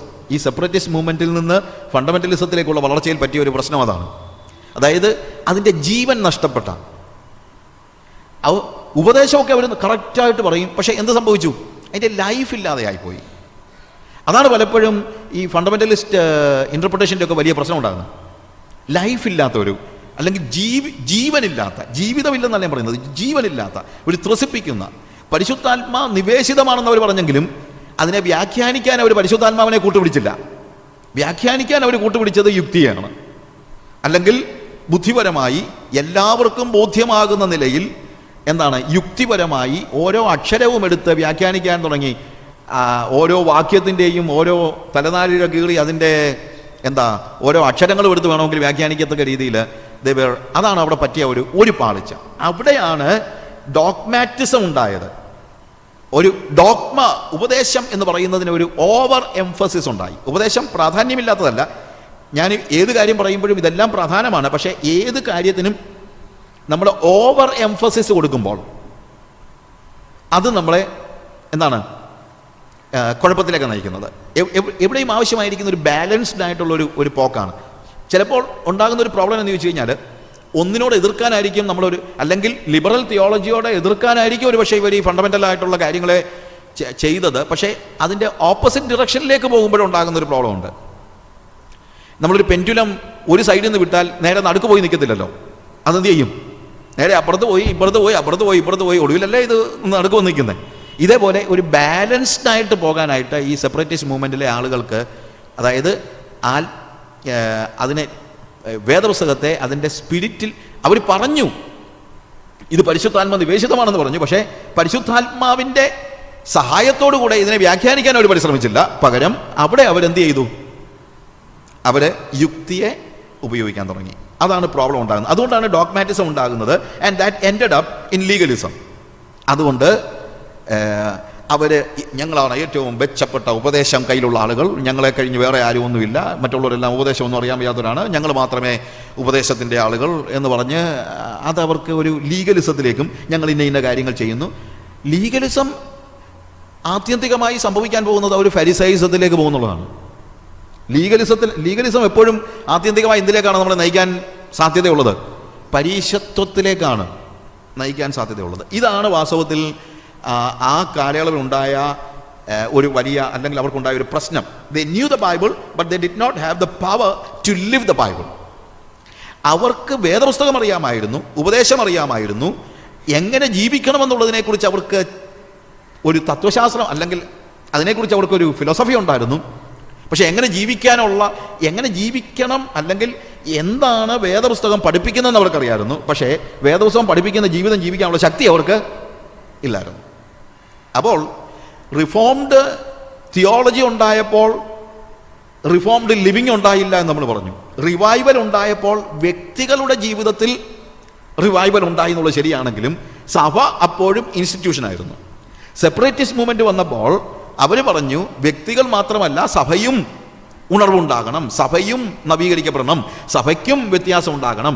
അങ്ങനെയാണ് ഇൻസ്റ്റിറ്റ്യൂഷനിൽ നിന്ന് മാറി സെപ്പറേറ്റഡ് ആകുന്നത്. അവർ ആ സെപ്പറേറ്റിസ്റ്റ് മൂവ്മെന്റിൽ വേദപുസ്തകത്തിന് അസാമാന്യമായ പ്രാധാന്യം അവർ കൊടുത്തു. വേദപുസ്തകത്തെ പ്രത്യേകിച്ചും ഈ പുറം ലോകത്ത് ഡാർവിനിസവും ഏജ് ഓഫ് റീസണിങ് ഇങ്ങനെ തിളച്ചു നിൽക്കുന്ന സമയത്ത് ലിബറൽ തിയോളജിയോട് എതിർക്കാനായിട്ട് ഇതിൻ്റെ പേഴ്സണൽ അല്ലെങ്കിൽ ഹോളി സ്പിരിറ്റിൻ്റെ ആ നിവേശിത അനുഭവത്തെക്കുറിച്ച് അല്ലെങ്കിൽ ദൈവനിശ്വാസ്യത എന്നുള്ളതിനെക്കുറിച്ച് ഭയങ്കര ഓവർ എംഫസിസ് ഉണ്ടായി. That is true. പക്ഷേ അവർ വ്യാഖ്യാനിച്ചതും പഠിപ്പിച്ചതുമൊക്കെ ശരിക്കും പറഞ്ഞു കഴിഞ്ഞാൽ അക്ഷരാർത്ഥത്തിലാണ്. അക്ഷരാർത്ഥത്തിൽ പഠിപ്പിച്ചപ്പോൾ അവർക്ക് ഡോഗ്മാറ്റിസം അല്ലെങ്കിൽ അവർ ഡോഗ്മാറ്റിക്കായി അവർ ഉപദേശങ്ങളാണ് ഏറ്റവും പ്രാധാന്യമെന്ന് അവർ ചിന്തിച്ചു. ഓവർ എംഫസിസ് ഉണ്ടായി കഴിഞ്ഞപ്പോഴത്തേക്ക് അവർ ലീഗലിസ്റ്റുകളായി. ലീഗലിസ്റ്റുകൾ നാച്ചുറലി അവർ പരീശന്മാരാവുകയാണ്. പരീശന്മാരുടെ ഒരു പ്രത്യേകതയുണ്ട്, കർത്താവ് പറഞ്ഞൊരു പ്രത്യേകതയുണ്ട്. പരീശന്മാരുടെ പ്രത്യേകത എന്താണ്? അവർ പഠിപ്പിക്കുന്നുണ്ട്, പക്ഷേ അവർ പഠിപ്പിക്കുന്നവർ ചെയ്യുന്നില്ല. നല്ല ടീച്ചിങ് ഉണ്ട്, പക്ഷേ ആ ടീച്ചിങ് അനുസരിച്ച് ജീവിക്കാൻ അവർക്ക് കഴിയുന്നില്ല. എന്തുകൊണ്ട് കഴിയുന്നില്ല? അങ്ങനെ ഒരു അവസ്ഥയിലാണ് ഹോളിനെസ് മൂവ്മെന്റ് ഉണ്ടാകുന്നത്. അതായത് വേദപുസ്തകത്തിന്റെ ഉപദേശങ്ങൾ അറിയാവുന്ന സെപ്പറേറ്റിസ്റ്റ് മൂവ്മെന്റിലുള്ള ആളുകൾ, നമുക്ക് നല്ല ഉപദേശം അറിയാം, പക്ഷെ പറഞ്ഞിട്ടെന്താ കാര്യം, നമ്മളിത് ജീവിക്കുന്നില്ലല്ലോ എന്നുള്ള ചിന്ത ഉണ്ടായപ്പോൾ അവർ പറഞ്ഞു we need holiness. We have a holy God, we have a holy church, we have a holy Trinity, we have a holy doctrine, but we do not have holy living. നമുക്കെല്ലാം ഉണ്ട്, പക്ഷേ എന്തില്ല? വിശുദ്ധ ജീവിതമില്ല. അതൊരു നിരാശ പോലെ ആയിപ്പോയി ആളുകൾക്ക്. ഡോഗ്മാറ്റിസത്തിൻ്റെ അവസാനം ഉണ്ടായ ഒരു പ്രശ്നമാണ്. അതുകൊണ്ടെന്താ, ആളുകൾ പറഞ്ഞു ഇല്ല, നമുക്കിത് ജീവിക്കണം. അതാണ് ഹോളിനെസ് ക്യാമ്പ് മീറ്റിങ്ങുകളും മറ്റും. ആളുകളെല്ലാം ക്യാമ്പ് മീറ്റിംഗ് എന്ന് പറയുന്നത് എന്താണ്? ഒരുമിച്ച് കൂടി ദൈവത്തിൻ്റെ സന്നിധിയിൽ ഇത് ജീവിക്കാനുള്ള ശക്തി ഞങ്ങൾക്ക് പകരണമേ എന്ന് ആഗ്രഹിച്ച് പ്രാർത്ഥിക്കാനായിട്ട് തുടങ്ങി. ദേ സ്റ്റാർട്ടഡ് പ്രേയിങ്. ഹോളിനെസ് മൂവ്മെൻറ്റിൻ്റെ ഏറ്റവും വലിയ പ്രത്യേകത ക്യാമ്പ് മീറ്റിങ്ങുകളാണ്. ആ ക്യാമ്പ് മീറ്റിങ്ങുകളിൽ അവർ മനസ്സിലാക്കിയ ഒരു വലിയ യാഥാർത്ഥ്യമുണ്ട്. We need Holy Spirit. If you want to live a holy living, we need Holy spirit.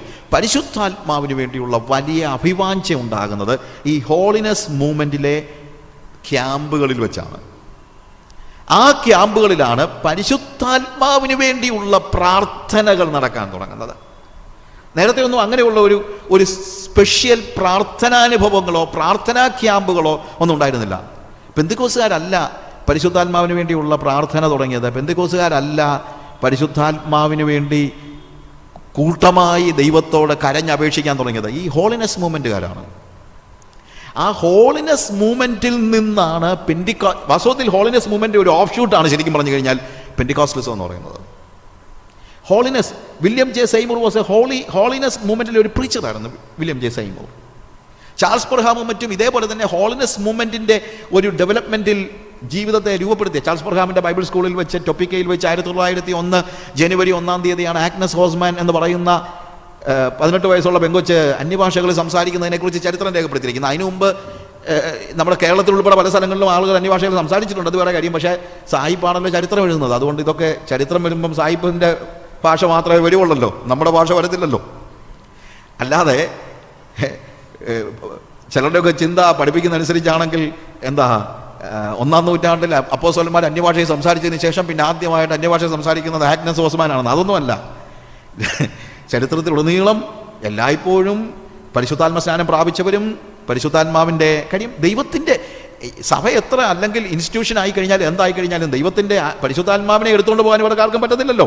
അതുകൊണ്ട് എല്ലായ്പ്പോഴും എല്ലാ സ്ഥലങ്ങളിലും എല്ലാ കാലയളവിലും ദൈവം ആത്മവരപ്രാപ്തരായ ഒരു റെമനന്റിനെ സൂക്ഷിച്ചിരുന്നു. പക്ഷേ ചരിത്രത്തിൽ പ്രവേശിക്കത്തക്ക രീതിയിലുള്ള എക്സ്പോസ്ഡ് ആയിരുന്നില്ല അവർ. അത്രയേ ഉള്ളൂ, അവർ എക്സ്പോസ്ഡ് ആയിരുന്നില്ല. അവിടെ പ്രേയർ എന്ന് പറയുന്ന ആ ഒരു വലിയ എന്താണ്, praying for the holy spirit, പരിശുദ്ധാത്മാവിന് വേണ്ടിയുള്ള ഒരു വലിയൊരു പ്രാർത്ഥന. കാരണം അവർക്ക് മനസ്സിലായി, അവർ പറഞ്ഞു നമുക്ക് ഡോക്ടറിനെ അറിയാം, നമുക്ക് എങ്ങനെ ജീവിക്കണമെന്നറിയാം, പക്ഷെ നമുക്ക് അതിനുള്ള പവറില്ല. ആ പവർ നമുക്ക് തരുന്നത് പരിശുദ്ധാത്മാവാണ് എന്നുള്ള ഒരു വലിയ തിരിച്ചറിവിൽ നിന്നാണ് അവർ ഇങ്ങനെയുള്ള പ്രാർത്ഥന ആരംഭിക്കുന്നത്. അങ്ങനെയുള്ള പല ക്യാമ്പുകളിലും ആത്മാവിൻ്റെ വലിയ ചലനമുണ്ടാവുകയും അനേകര് ഹോളിനെസ്സിന് വേണ്ടി സമർപ്പിക്കുകയും ഈവൻ ചെയ്ത കേസ് ഓഫ് അങ്ങനെ മാറിയ ആളുകൾ ഈ സെപ്പറേറ്റിസ്റ്റ് മൂവ്മെൻറ്റിൽ നിന്നാണ് ആളുകൾ കൂടുതലായിട്ട് ക്യാമ്പുകളിലേക്ക് വന്നത്. അങ്ങനെ അനേക ഹോളിനെസ് സഭകൾ തന്നെ ഉണ്ടായി. ശരിക്കും ചർച്ച് ഓഫ് ഗോഡ് എന്ന് പറയുന്നത് പെന്തിക്കോസ്റ്റൽ ചർച്ചായിട്ട് തുടങ്ങിയതല്ല. 1886 1886 ഹോളിനെസ് മൂവ്മെൻറ്റിൻ്റെ ഒരു സഭയായിട്ട് തുടങ്ങിയതാണ് ചർച്ച് ഓഫ് ഗോഡ്. പിന്നീട് ആ ഹോളിനെസ് മൂവ്മെൻറ്റ് അല്ലെങ്കിൽ ഈ ചർച്ച് ഓഫ് ഗോഡ് വാസ്തവത്തിൽ പെന്തിക്കോസ്റ്റലിസത്തെ അങ്ങ് സ്വീകരിക്കുകയായിരുന്നു. ബിക്കോസ് എന്താണ്, ഈ ഹോളിനെസ് മൂവ്മെൻറ്റിലൂടെ വന്ന സഭാംഗങ്ങളെല്ലാം പരിശുദ്ധാത്മ സ്നാനം പ്രാപിച്ചതോടുകൂടെ പിന്നെ അവർ they considered themselves as Pentecostal church. 1886 തുടങ്ങുന്നത്. അന്നത് പെന്തിക്കോസ് സഭയല്ല, അന്ന് അവിടെ ഉള്ളവരിൽ അന്യഭാഷ പറഞ്ഞുകൊണ്ടിരുന്നവരൊന്നും അല്ല. That was A church of the holiness movement, church of God. ഇനി ഈ ആഗ്നസ് ഹോസ്മാൻ്റെ കാര്യം തന്നെ പറഞ്ഞു കഴിഞ്ഞാൽ 1901 ആ 1901 തുടങ്ങുന്ന ദിവസം, അതിൻ്റെ തലേ ദിവസത്തെ ആണ്ടർ ദി യോഗത്തിൽ ഒരു ടൊപ്പിക്കയിലെ ഒരു ബൈബിൾ സ്കൂളിൽ വെച്ച് പിള്ളേരെല്ലാം കൂടെ ഒരുമിച്ചിരുന്ന് പ്രാർത്ഥിച്ച കൂട്ടത്തിൽ ആഗ്നസ് ഹോസ്മാൻ പറഞ്ഞു, എൻ്റെ തലയെ കൈവച്ച് പ്രാർത്ഥിക്കണം, ഞാൻ പരിശുദ്ധാത്മസ്നാനം പ്രാപിക്കേണ്ടതിന് പ്രാർത്ഥിക്കണമെന്ന് ചാൾസ് പെർഹാം എന്ന് പറയുന്ന അവരുടെ പ്രിൻസിപ്പലിനോട് പറഞ്ഞു. അവർ തലയെ കൈവച്ച് പ്രാർത്ഥിച്ചു. ഈ പെങ്കൊച്ച് അന്യഭാഷകളിൽ സംസാരിക്കാൻ തുടങ്ങി.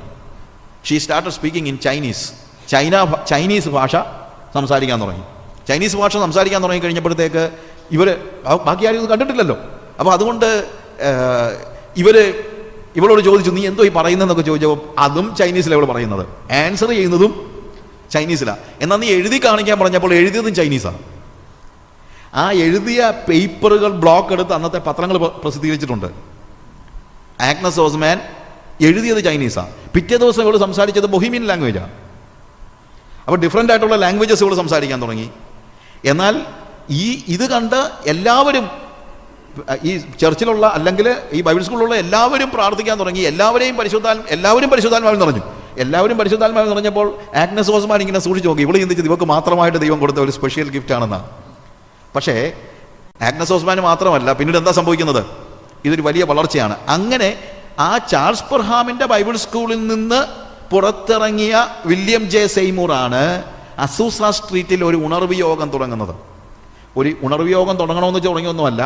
അവിടെ വില്യം ജെ സെയ്മൂർ പ്രസംഗിച്ച് തുടങ്ങി, ആളുകൾ വന്നു, പരിശുദ്ധാത്മ സ്നാനം പ്രാപിച്ചു.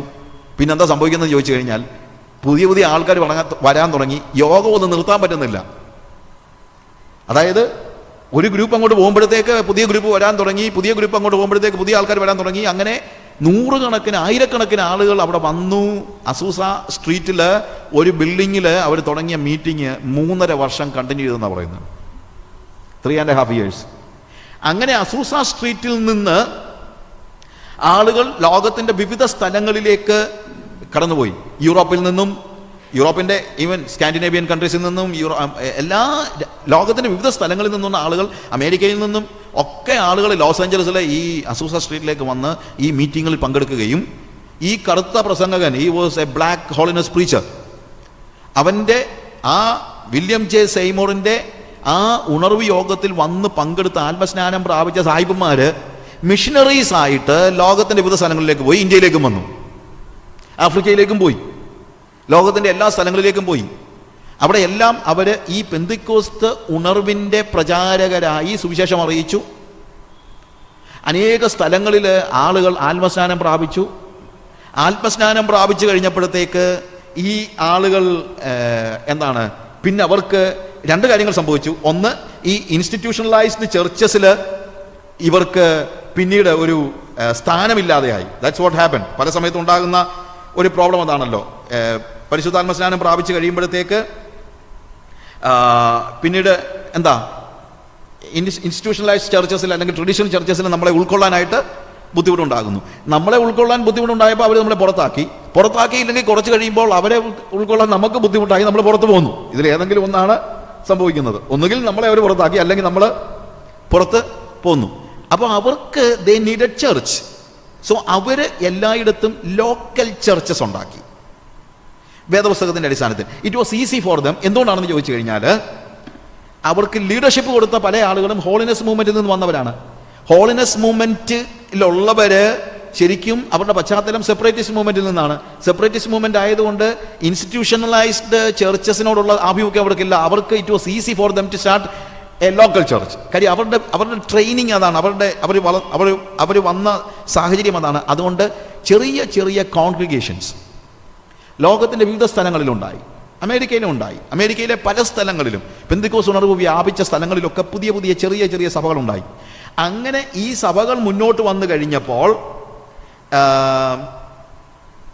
എന്താ സംഭവിക്കുന്നത് ചോദിച്ചു കഴിഞ്ഞാൽ അവരെല്ലാവരും കൂടെ ഒരുമിച്ച് കൂടി മീറ്റിങ്ങുകൾ നടത്താൻ തുടങ്ങി. ഈ സഭകളെല്ലാം കൂടെ, നമ്മുടെ മാസയോഗങ്ങൾ എന്നൊക്കെ പറയുന്ന പോലെ അങ്ങനെ മീറ്റിംഗ് പല സ്ഥലങ്ങളിലുള്ള സഭകളെല്ലാം കൂടെ ഒരുമിച്ച് കൂടി കഴിഞ്ഞപ്പോഴത്തേക്ക് അവർക്ക് മനസ്സിലായി ഇതൊരു അന്യോന്യമുള്ള സഹകരണം ആവശ്യമാണ് എന്ന് കണ്ട് അമേരിക്കയിലെ പെന്റിക്കോസ്റ്റൽ ചർച്ചസ് എല്ലാം എന്ന് പറഞ്ഞു കഴിഞ്ഞാൽ നല്ലൊരു ശതമാനം, ചർച്ച് ഓഫ് ഗോഡൊക്കെ അന്ന് വേറെ സഭയാണ്, എല്ലാം കൂടെ ഒരുമിച്ച് കൂടി 1914 തുടങ്ങിയതാണ് assemblies of God. Assemblies of God എന്ന് പറയാൻ തന്നെ കാര്യം അതാണ്. എന്നാന്ന് ചോദിച്ചു കഴിഞ്ഞാൽ അസംബ്ലികൾ പല സ്ഥലങ്ങളിലാണ്. എല്ലായിടത്തുമുള്ള ദൈവത്തിൻ്റെ അസംബ്ലികളെ ഒരുമിച്ച് കൂട്ടുന്ന ഒരു കൂട്ടിയിണക്കുന്ന ഒരു കണ്ണി എന്ന നിലയിലാണ് അസംബ്ലീസ് ഓഫ് ഗോഡ് തുടങ്ങുന്നത്. അതായത് അസംബ്ലീസ് ഓഫ് ഗോഡ് തുടങ്ങിയിട്ട് പലയിടത്തേക്ക് വ്യാപിച്ചതല്ല. ശരിക്കും പല സ്ഥലങ്ങളിൽ പെന്തിക്കോസ് ഉണർവ് ഉണ്ടായപ്പോൾ ഉണ്ടായ സഭകളെ ഒരുമിച്ച് ചേരുകയായിരുന്നു. പക്ഷേ അത് വലിയൊരു മിഷനറി മൂവ്മെൻ്റായി. കാര്യം ഈ അസംബ്ലീസ് ഓഫ് ഗോഡ് വളരെ ഈ പുതിയ അവർക്ക് ലഭിച്ച പുതിയ ആത്മാവിൻ്റെ പ്രകാശനങ്ങൾ ലോകത്തിൻ്റെ വിവിധ സ്ഥലങ്ങളിലേക്ക് എത്തിക്കാനുള്ള അഭിവാഞ്ചിയോടുകൂടെ ലോകത്തിൻ്റെ വിവിധ സ്ഥലങ്ങളിലേക്ക് മിഷനറിമാരെ അയക്കാൻ തുടങ്ങി. അതാണ് വാസ്തവത്തിൽ അസംബ്ലീസ് ഓഫ് ഗോഡിൻ്റെ രൂപീകരണത്തിനുണ്ടായ ഏറ്റവും പ്രാധാന്യമുള്ള അല്ലെങ്കിൽ ഏറ്റവും ഓർത്തിരിക്കേണ്ടതായ കാര്യം. അങ്ങനെയാണ് അസംബ്ലീസ് ഓഫ് ഗോഡ് ഒരു മിഷനറി മൂവ്മെൻ്റ് ആയിട്ട് ലോകത്തിൻ്റെ വിവിധ സ്ഥലങ്ങളിലേക്ക് പോകാൻ ഇടയായത്. അതേസമയം ചർച്ച് ഓഫ് ഗോഡ് ഒരു പെന്റിക്കോസ്റ്റൽ ചർച്ചായിട്ട് അവരങ്ങ് രൂപപ്പെടുകയായിരുന്നു. സ്കാൻഡിനേവിയൻ ചർച്ചസിലും സ്കാൻഡിനേവിയയിലും നോർവേയിലും ഒക്കെയുള്ള സഭകൾ വേറെ പേരിലാണ് അറിയപ്പെട്ടിരുന്നത്. അവർ അസംബ്ലീസ് ഓഫ് ഗോഡ് എന്നുള്ള പേരിലല്ല അവർ അറിയപ്പെട്ടിരുന്നത്. ഫിലദൽഫിയ ചർച്ച് എന്ന് പറഞ്ഞ് അന്നുണ്ടായിരുന്ന ചർച്ച് സ്ലിബി പത്രോസിൻ്റെയും മറ്റും സഭ. അങ്ങനെ ഞാൻ ഈ കാര്യങ്ങളെക്കുറിച്ചൊക്കെ കേരള പെന്തക്കോസ്ത് ചരിത്രം എന്ന് പറയുന്ന പുസ്തകത്തിൽ ഡിസ്ക്രൈബ് ചെയ്തിട്ടുണ്ട്. നിങ്ങൾക്കത് വായിക്കാൻ പറ്റും. അപ്പോൾ ഞാൻ പറഞ്ഞതെന്ന് ചോദിച്ചു കഴിഞ്ഞാൽ ഈ അസംബ്ലീസ് ഓഫ് ഗോഡിൻ്റെ ഈ ഡെവലപ്മെൻ്റ് ഉണ്ടായപ്പോൾ പിന്നീട് അത്യാവശ്യമായി വന്ന ഒരു കാര്യം എന്താണെന്ന് ചോദിച്ചാൽ അവർക്കൊരു ഉപദേശം വേണമായിരുന്നു. അതായത് വേദപുസ്തകത്തിൻ്റെ അടിസ്ഥാനത്തിൽ ഉപദേശം ആവശ്യം. എന്താണെന്ന് ചോദിച്ചു കഴിഞ്ഞാൽ ആത്മാവിൻ്റെ ഈ പ്രകാശനങ്ങൾ അല്ലെങ്കിൽ ഗിഫ്റ്റ് സാർവത്രികമായി യൂണിവേഴ്സലായി എല്ലായിടത്തും ആളുകൾ ആത്മാവിൽ നിറയുകയും ആത്മാവിൻ്റെ വരങ്ങൾ പ്രാപിക്കുകയും അങ്ങനെ ആത്മവരങ്ങൾ അല്ലെങ്കിൽ ആത്മനിറവ് പ്രാപിച്ചവരുടെ കൂട്ടായ്മകൾ ഉണ്ടാകുകയും ചെയ്തപ്പോൾ വെറുതെ ഇങ്ങനെ ഒരു കൂട്ടായ്മയായിട്ട് പോയ ഏതാണെങ്കിലും if it is A church, the church needs A doctrine. അത് അങ്ങനെയാണ് ഒരു പെന്തിക്കോസ്ത് ഉപദേശത്തിൻ്റെ പ്രത്യേകത ഉണ്ടാകുന്നത്. It was essential. Pentecostal doctrine ആവശ്യമായി വരുന്നത് അങ്ങനെ ഒരു സാഹചര്യത്തിലാണ്. പക്ഷെ അത് ഈസിയായിരുന്നു പറഞ്ഞു കഴിഞ്ഞാൽ പെന്തിക്കോസ്ത് വന്ന ആ വഴി നമ്മളൊന്ന് ആലോചിച്ച് കഴിഞ്ഞാൽ ഒരു ശക്തമായ ഉപദേശം ഉണ്ടാക്കാൻ അവർക്ക് യാതൊരു ബുദ്ധിമുട്ടുമില്ലായിരുന്നു. ഞാൻ പറഞ്ഞ് മനസ്സിലാക്കണം. ചിലപ്പോൾ ആളുകൾക്കൊക്കെ ഒരു ചിന്തയുണ്ട്, പെന്തിക്കോസുകാരെന്തുവാ അവർ കുറച്ച് അന്യഭാഷ പറയുന്നു, അവർക്കൊരു ഉപദേശമുണ്ടോ? അല്ലെങ്കിൽ പെന്തിക്കോസുകാർക്ക് തന്നെ ഒരു ചിന്തയുണ്ട്, നമ്മളിങ്ങനെ അന്യഭാഷ പറയുന്നതല്ലാതെ നമുക്ക് ശക്തമായൊരു ഉപദേശമില്ല, നമുക്കൊരു പാരമ്പര്യമില്ല, നമുക്കൊന്നുമില്ല, ഒരു അപകർഷതാബോധം. ഞാനൊരു പ്രാവശ്യം ഒരു തിയോളജിക്കൽ സെമിനാരിയിൽ ഉണ്ടായിരുന്ന സമയത്ത് അവിടെ റിസർച്ച് നടത്തുന്ന ഒരാൾ എന്നോട് പറഞ്ഞു, അച്ഛൻ നമ്മളൊക്കെ എന്തോ പറയാനാ, നമുക്ക് എന്തെങ്കിലും ഉപദേശമോ കാര്യങ്ങളോ വല്ലതും ഉണ്ടോ? നമ്മളൊക്കെ ഈ ഇവാഞ്ചലിക്കൽ തിയോളജിയും ഒക്കെ നമ്മളിങ്ങനെ ഫോളോ ചെയ്യുന്നെന്നുള്ളതല്ലാതെ വേറെ നമുക്കായിട്ട് എന്തെങ്കിലും ഉണ്ടോ? അതായത് നമ്മൾ ഇവരുടെയൊക്കെ ഉച്ഛിഷ്ടം ഭക്ഷിക്കുന്നു എന്നുള്ള നിലയിലാണ് ദൈവശാസ്ത്ര വിദ്യാർത്ഥികൾ പോലും കണക്കാക്കിയിരിക്കുന്നത്. അപ്പോൾ പെന്തിക്കോസ്തിൻ്റെ ആ ഒരു സ്വാത്മബോധമില്ലാത്ത ഒരു തലമുറയാണ് വാസ്തവത്തിൽ പുതുതായിട്ടുണ്ടായിരിക്കുന്നത് എന്ന് പറയാതിരിക്കാൻ പറ്റത്തില്ല. അതുകൊണ്ട് എന്താണ്, ഞാനൊരു പെന്തിക്കോസുകാരനായിപ്പോയി എന്നുള്ള നിലയിലാണ് പലരുടെയും ഇടപെടൽ, അല്ലേ? പെന്തിക്കോസുകാരനായിപ്പോയി, ഏതോ കളഞ്ഞേച്ച് പോയി, അല്ലെങ്കിൽ എന്തോ ഇല്ലാതെ ആയിപ്പോയി എന്നുള്ള നിലയിലാണ്. പക്ഷേ പെന്തിക്കോസ്റ്റലിസത്തിന് വളരെ ശക്തമായ ഒരു ഉപദേശത്തിൻ്റെ അടിത്തറ ഉണ്ട്. എന്തുകൊണ്ട് ശക്തമായെന്ന് പറയാൻ കാര്യം എന്താണ്? ആദ്യമൊക്കെ അനുഭവങ്ങളുടെ അടിസ്ഥാനത്തിലാണ് ഇവർ മാറിയതെങ്കിലും പെട്ടെന്ന് സ്ഥിതി മാറി. സഭകളുടെ ആവിർഭാവം ഉണ്ടായി കഴിഞ്ഞപ്പോഴത്തേക്ക് സഭയ്ക്ക് അവർക്ക് എന്താണ്, അവർക്ക് ഉപദേശം ആവശ്യമായി വന്നപ്പോൾ ഒരു പ്രശ്നമില്ലായിരുന്നു. കാര്യം ഇവരുടെ പശ്ചാത്തലം എങ്ങനെയുള്ള പശ്ചാത്തലമാണ്? പെന്തിക്കോസ്തിൻ്റെ ആത്മീയ പാരമ്പര്യം നമ്മളൊന്ന് ആലോചിച്ച് നോക്കുക. ഒന്നാമത് ഞാൻ പറഞ്ഞല്ലോ, നവീകരണ പശ്ചാത്തലത്തിൽ നിന്ന് വന്നവരാണ്. അവിടെ നിന്ന് ആദ്യം ഉണ്ടായത് റിഫോമിസ്റ്റുകൾ ഉണ്ടായിരുന്നു, നവീകരണ പശ്ചാത്തലത്തിൽ നിന്ന്. അപ്പം നമ്മുടെ ഒന്നാമത് basically we are coming from എന്നാണ് ആദ്യം തൊട്ട് ആലോചിച്ച് കഴിഞ്ഞാൽ അപ്പോസ്തോലിക പാരമ്പര്യം തൊട്ട് ഇങ്ങോട്ട് ചിന്തിച്ച് നോക്കിയാൽ അപ്പോസ്തോലിക പാരമ്പര്യം കഴിഞ്ഞിട്ട് ഒരു കാത്തലിക് ചർച്ചിൻ്റെ ഒരു ഇൻസ്റ്റിറ്റ്യൂഷണലൈസ്ഡ് ആയിപ്പോയെങ്കിലും അവിടെ നിന്ന് പിന്നീടുള്ള എല്ലാ വളർച്ചയുടെ ഘട്ടങ്ങളിലൂടെയും കടന്നുപോയിട്ടാണ് പെന്തിക്കോസ്ത് ഉണ്ടാകുന്നത്. അപ്പോൾ അതുകൊണ്ട് ഈ എല്ലാ വളർച്ചയുടെയും നല്ല വശങ്ങൾ പെന്തിക്കോസ്റ്റൽസിന് എടുക്കാമായിരുന്നു. It was easy for them. അതായത് ചരിത്രത്തിലുടനീളമുള്ള സഭയുടെ പല ട്രാൻസിഷൻസ് ഞാൻ പറഞ്ഞല്ലോ, ആ ട്രാൻസിഷൻസിലെ എല്ലാ സ്ഥലങ്ങളിലെയും നല്ല വശങ്ങൾ എടുക്കാൻ നമുക്ക് പറ്റുമായിരുന്നു. അങ്ങനെ അപ്പോസ്തോലിക് ബാക്ക്ഗ്രൗണ്ടിൽ നിന്ന് കാത്തലിക് ചർച്ചിലൂടെ റിഫോമിസ്റ്റുകൾ ഉണ്ടായി. ആ റിഫർമേഷൻ്റെ നല്ല വശങ്ങൾ അവരെടുത്തു. ആ റിഫർമേഷൻ തന്നെയല്ല, ഉണർവ് സംഘങ്ങളുടെ ആ റിവൈവലിസ്റ്റ് പാരമ്പര്യം അവർ എടുത്തു. സെപ്പറേറ്റിസ്റ്റ് മൂവ്മെൻറ്റിൻ്റെ പാരമ്പര്യം. അതുകൊണ്ടാണ് പെന്തിക്കോസ്ത് ഉപദേശം എന്ന് പറയുന്നത് വേർപാടിൻ്റെ ഉപദേശമാണ്. We are separated people. അത് വളരെ പ്രസക്തമായ ഒരു ഉപദേശമാണ്. വേർപാടിൻ്റെ ഉപദേശം എടുത്തു. അതുപോലെ തന്നെ അവർ മെത്തോഡിസം പോലെയുള്ള ഡിസിപ്ലിൻഡ് ലിവിങ്ങിന് പ്രാധാന്യം കൊടുത്തുകൊണ്ട് ഒരു ഉപദേശം രൂപീകരിച്ചു. അല്ലെങ്കിൽ അതും കൂടെ അവരുടെ ഉപദേശത്തിൽ അവർ ചേർത്തു പെന്തിക്കോസ്റ്റൽസിൻ്റെ. അതേപോലെ അവർ വേദപുസ്തകത്തിൻ്റെ കാര്യത്തിൽ ഫണ്ടമെൻ്റലിസ്റ്റുകളായിരുന്നു, ബിബ്ലിക്കൽ പ്രിൻസിപ്പിൾസിൻ്റെ കാര്യത്തിൽ ഫണ്ടമെൻ്റലിസ്റ്റുകളായിരുന്നു. ഹോളിനെസ് മൂവ്മെൻറ്റിൻ്റെ വിശുദ്ധിയുടെ ഉപദേശം അവർക്കുണ്ടായിരുന്നു. അങ്ങനെ എല്ലാ മൂവ്മെൻറ്റ്സിൻ്റെയും നല്ല വശങ്ങൾ ചേർത്തുകൊണ്ട്, അതുകൊണ്ട് പെന്തിക്കോസ്തിന് ഒരു വലിയൊരു ആത്മീയ പാരമ്പര്യമുണ്ട്. അപ്പസ്തോലിക കാലം മുതലുള്ള പാരമ്പര്യം, നവീകരണത്തിൻ്റെ പാരമ്പര്യമുണ്ട്, റിഫോം മൂവ്മെൻറ്റിൻ്റെ ഉണർവിൻ്റെ പാരമ്പര്യമുണ്ട്, വേർപാടിൻ്റെ പാരമ്പര്യമുണ്ട്, ഫണ്ടമെൻ്റലിസ്റ്റുകളുടെ പാരമ്പര്യമുണ്ട്, ഹോളിനെസ് മൂവ്മെൻറ്റിൻ്റെ പാരമ്പര്യമുണ്ട്. അങ്ങനെ ഈ എല്ലാ മേജർ ട്രാൻസിഷനിലെയും നല്ല അംശങ്ങൾ ചേർത്തെടുത്തത് കൊണ്ട് പെന്തിക്കോസ്തുകാരെന്ന് പറയുന്നത് ഒരു ഉപദേശമില്ലാത്ത ഗ്രൂപ്പൊന്നും അല്ല. അങ്ങനെ ആരും ചിന്തിക്കണ്ട. പെന്തിക്കോസ്തുകാർക്ക് ആകെ ഉള്ളത് അന്യഭാഷ മാത്രമാണെന്നുള്ള നിലയിൽ ആളുകൾ ചിലപ്പോൾ സംസാരിക്കാറുണ്ട്. പെന്തിക്കോസ്തുകാരും അങ്ങനെ സംസാരിക്കാറുണ്ട്. അങ്ങനെ സംസാരിക്കുന്നതാണ് ഇന്ന് വാസ്തവത്തിൽ ഈ ക്ലാസ്സിനകത്ത് ഞാൻ കൂടുതൽ പ്രാധാന്യം കൊടുക്കാനുള്ള കാരണം. മറ്റുള്ളവരുടെ ചേഞ്ചിനേക്കാൾ എന്നെ വേദനിപ്പിക്കുന്നത് പെന്തിക്കോസ്തുകാരൻ്റെ ചേഞ്ചാണ്. അല്ലാതെ മറ്റുള്ളവരിപ്പോൾ നമ്മളെക്കുറിച്ച് എന്ത് വേണമെങ്കിലും പറഞ്ഞുകൊണ്ട്. പക്ഷേ പെന്തിക്കോസ്തുകാരൻ തന്നെ അങ്ങനെ പറയാൻ തുടങ്ങിക്കഴിഞ്ഞാലോ നമുക്കെന്തോ ബ്രദറായ വ്യത്യാസം എന്ന് ചോദിച്ചു കഴിഞ്ഞാൽ, നമുക്ക് ശക്തമായ ഒരു ഉപദേശമുണ്ട് പെന്തിക്കോസ്ത് സഭകൾക്ക്. അത് പക്ഷേ എന്താണെന്നുള്ളത് നല്ലൊരു ശതമാനം ആളുകൾക്കും അൽമായർക്ക് മാത്രമല്ല സഭാ നേതാക്കന്മാർക്ക് പോലും എന്താണ് പെന്തിക്കോസ്തിൻ്റെ ഉപദേശം എന്ന് ചോദിച്ചു കഴിഞ്ഞാൽ അറിയത്തില്ലെന്നുള്ളത് വേറെ കാര്യമാണ്. ഉപദേശമുണ്ട്, പക്ഷേ ആ ഉപദേശത്തെക്കുറിച്ച് നമ്മൾ പലപ്പോഴും അജ്ഞരാണ് എന്നുള്ളതാണ് നമ്മുടെ ഒരു വലിയ പ്രശ്നം. നമ്മുടെ മുൻഗാമികളായ റിഫോമിസ്റ്റ് ഗ്രൂപ്പുകളുടെയും റിവൈവലിസ്റ്റുകളുടെയും സെപ്പറേറ്റിസ്റ്റുകളുടെയും ഫണ്ടമെൻ്റലിസ്റ്റുകളുടെയും ഹോളിനെസ് മൂവ്മെൻറ്റിൻ്റെയും എല്ലാവരുടെയും അതിൻ്റെ എല്ലാ മഹിമകളോടും കൂടെ പരിശുദ്ധാത്മ വരങ്ങളുടെ പ്രകാശനങ്ങളും കൂടെ ചേർക്കുന്നതാണ് പെന്തിക്കോസ്ത് ഉപദേശം. ബാക്കിയുള്ള എല്ലാ സഭയുടെ മേജർ ട്രാൻസിഷനിലെ എല്ലാ നല്ല അംശങ്ങളും അതിൻ്റെ കൂടെ നമുക്ക് എന്തും കൂടെ അഡീഷണലായിട്ട് കിട്ടി. പരിശുദ്ധാത്മാവിൻ്റെ വരങ്ങളുടെ പ്രകാശനങ്ങളും കൂടെ നമുക്ക് അഡീഷണലായിട്ട് കിട്ടി. എന്നാൽ അന്നും ഇന്നും ഉപദേശങ്ങളെ വലിയ ഗൗരവമായി എടുക്കാത്ത ഡിസിഡന്റ് ഗ്രൂപ്പുകൾ ഉണ്ടായിട്ടുണ്ട്. അല്ലെങ്കിൽ ഈ പറയുന്ന പശ്ചാത്തലത്തിലുള്ളവർ അല്ലെങ്കിൽ അതിൽ നിന്ന് മാറി അനുഭവങ്ങളുടെ അടിസ്ഥാനത്തിൽ സഭകൾ രൂപീകരിച്ചിട്ടുള്ള ഡിസിഡന്റ് ഗ്രൂപ്പുകൾ അത് ഇന്നും ഉണ്ട്, അന്നും ഉണ്ട്.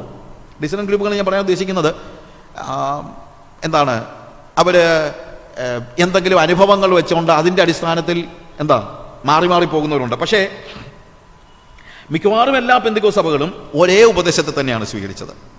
അല്ലെങ്കിൽ most of the Pentecostal churches they followed A single doctrine line. വലിയ വ്യത്യാസമൊന്നുമില്ലാത്ത പെന്തിക്കോസ്ത് ഉപദേശം. ഇപ്പം അവർ ഒരുപക്ഷെ പല പല സംഘങ്ങളുണ്ടായിരിക്കാം, അസംബ്ലീസ് ഒക്കെ ഉണ്ടായിരിക്കാം, ചർച്ച പോലെ ഉണ്ടായിരിക്കാം, അതല്ലെങ്കിൽ IPC ഉണ്ടായിരിക്കാം, fullness, all kind of different names ഉണ്ടായിരിക്കാം. പക്ഷേ മെയിൻ ലൈൻ ചർച്ചസ് എല്ലാം എന്ത് ചെയ്തു? ഉപദേശപരമായി ഒരേ ഉപദേശത്തെ തന്നെ പിന്തുടർന്നു പോകുന്നു എന്നുള്ളതാണ് ഇതിനകത്ത് നമുക്ക് ഉള്ള ഏറ്റവും പ്രാധാന്യമർഹിക്കുന്ന ഓർത്തിരിക്കേണ്ടതായ ഒരു കാര്യം. അതുകൊണ്ട് ഈ മെയിൻ ലൈൻ പെന്തിക്കോസ്ത് ഘടകങ്ങൾ, വി കോൾ ദം ക്ലാസിക്കൽ പെന്തിക്കോസ്റ്റൽസ്. ഈ മെയിൻ ലൈനിലുള്ള പ്രധാനപ്പെട്ട പെന്തിക്കോസ്ത് സംഘടനകൾ വെറും അന്യഭാഷ പറയുന്നവർ മാത്രമല്ലെന്നും ഒരു Bible based main line church തന്നെയാണെന്നും മറ്റുള്ളവർ പോലും പിന്നീട് ക്രമേണ അത് അക്സെപ്റ്റ് ചെയ്യേണ്ടി വന്നു. അക്സെപ്റ്റ് ചെയ്താലേ പറ്റുള്ളൂ. കാര്യം നമുക്ക് അടിസ്ഥാനപരമായി മെയിൻ ലൈൻ ചർച്ചസിൻ്റെ തിയോളജിയോട് ഡിഫറൻസ് ഉണ്ടാകുന്നില്ല.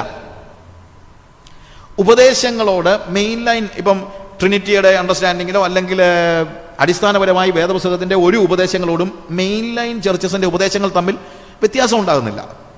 അതിൻ്റെ വിശകലനത്തിൽ ചിലപ്പം വ്യത്യാസങ്ങളുണ്ടായാലും നമ്മൾ ഒരു പെന്തിക്കോസ്ത് ഒരു കൾട്ട് ഗ്രൂപ്പൊന്നുമല്ല. ഇപ്പം യഹോവ സാക്ഷികൾ പറയുന്നത് പോലെ യഹോവ വലിയ ആളാണെന്ന് പറയുന്നത് പോലെ നമ്മളാരും പരിശുദ്ധാത്മാവ് മാത്രമാണ് വലിയ ആളെന്ന് പറയുന്നില്ലല്ലോ.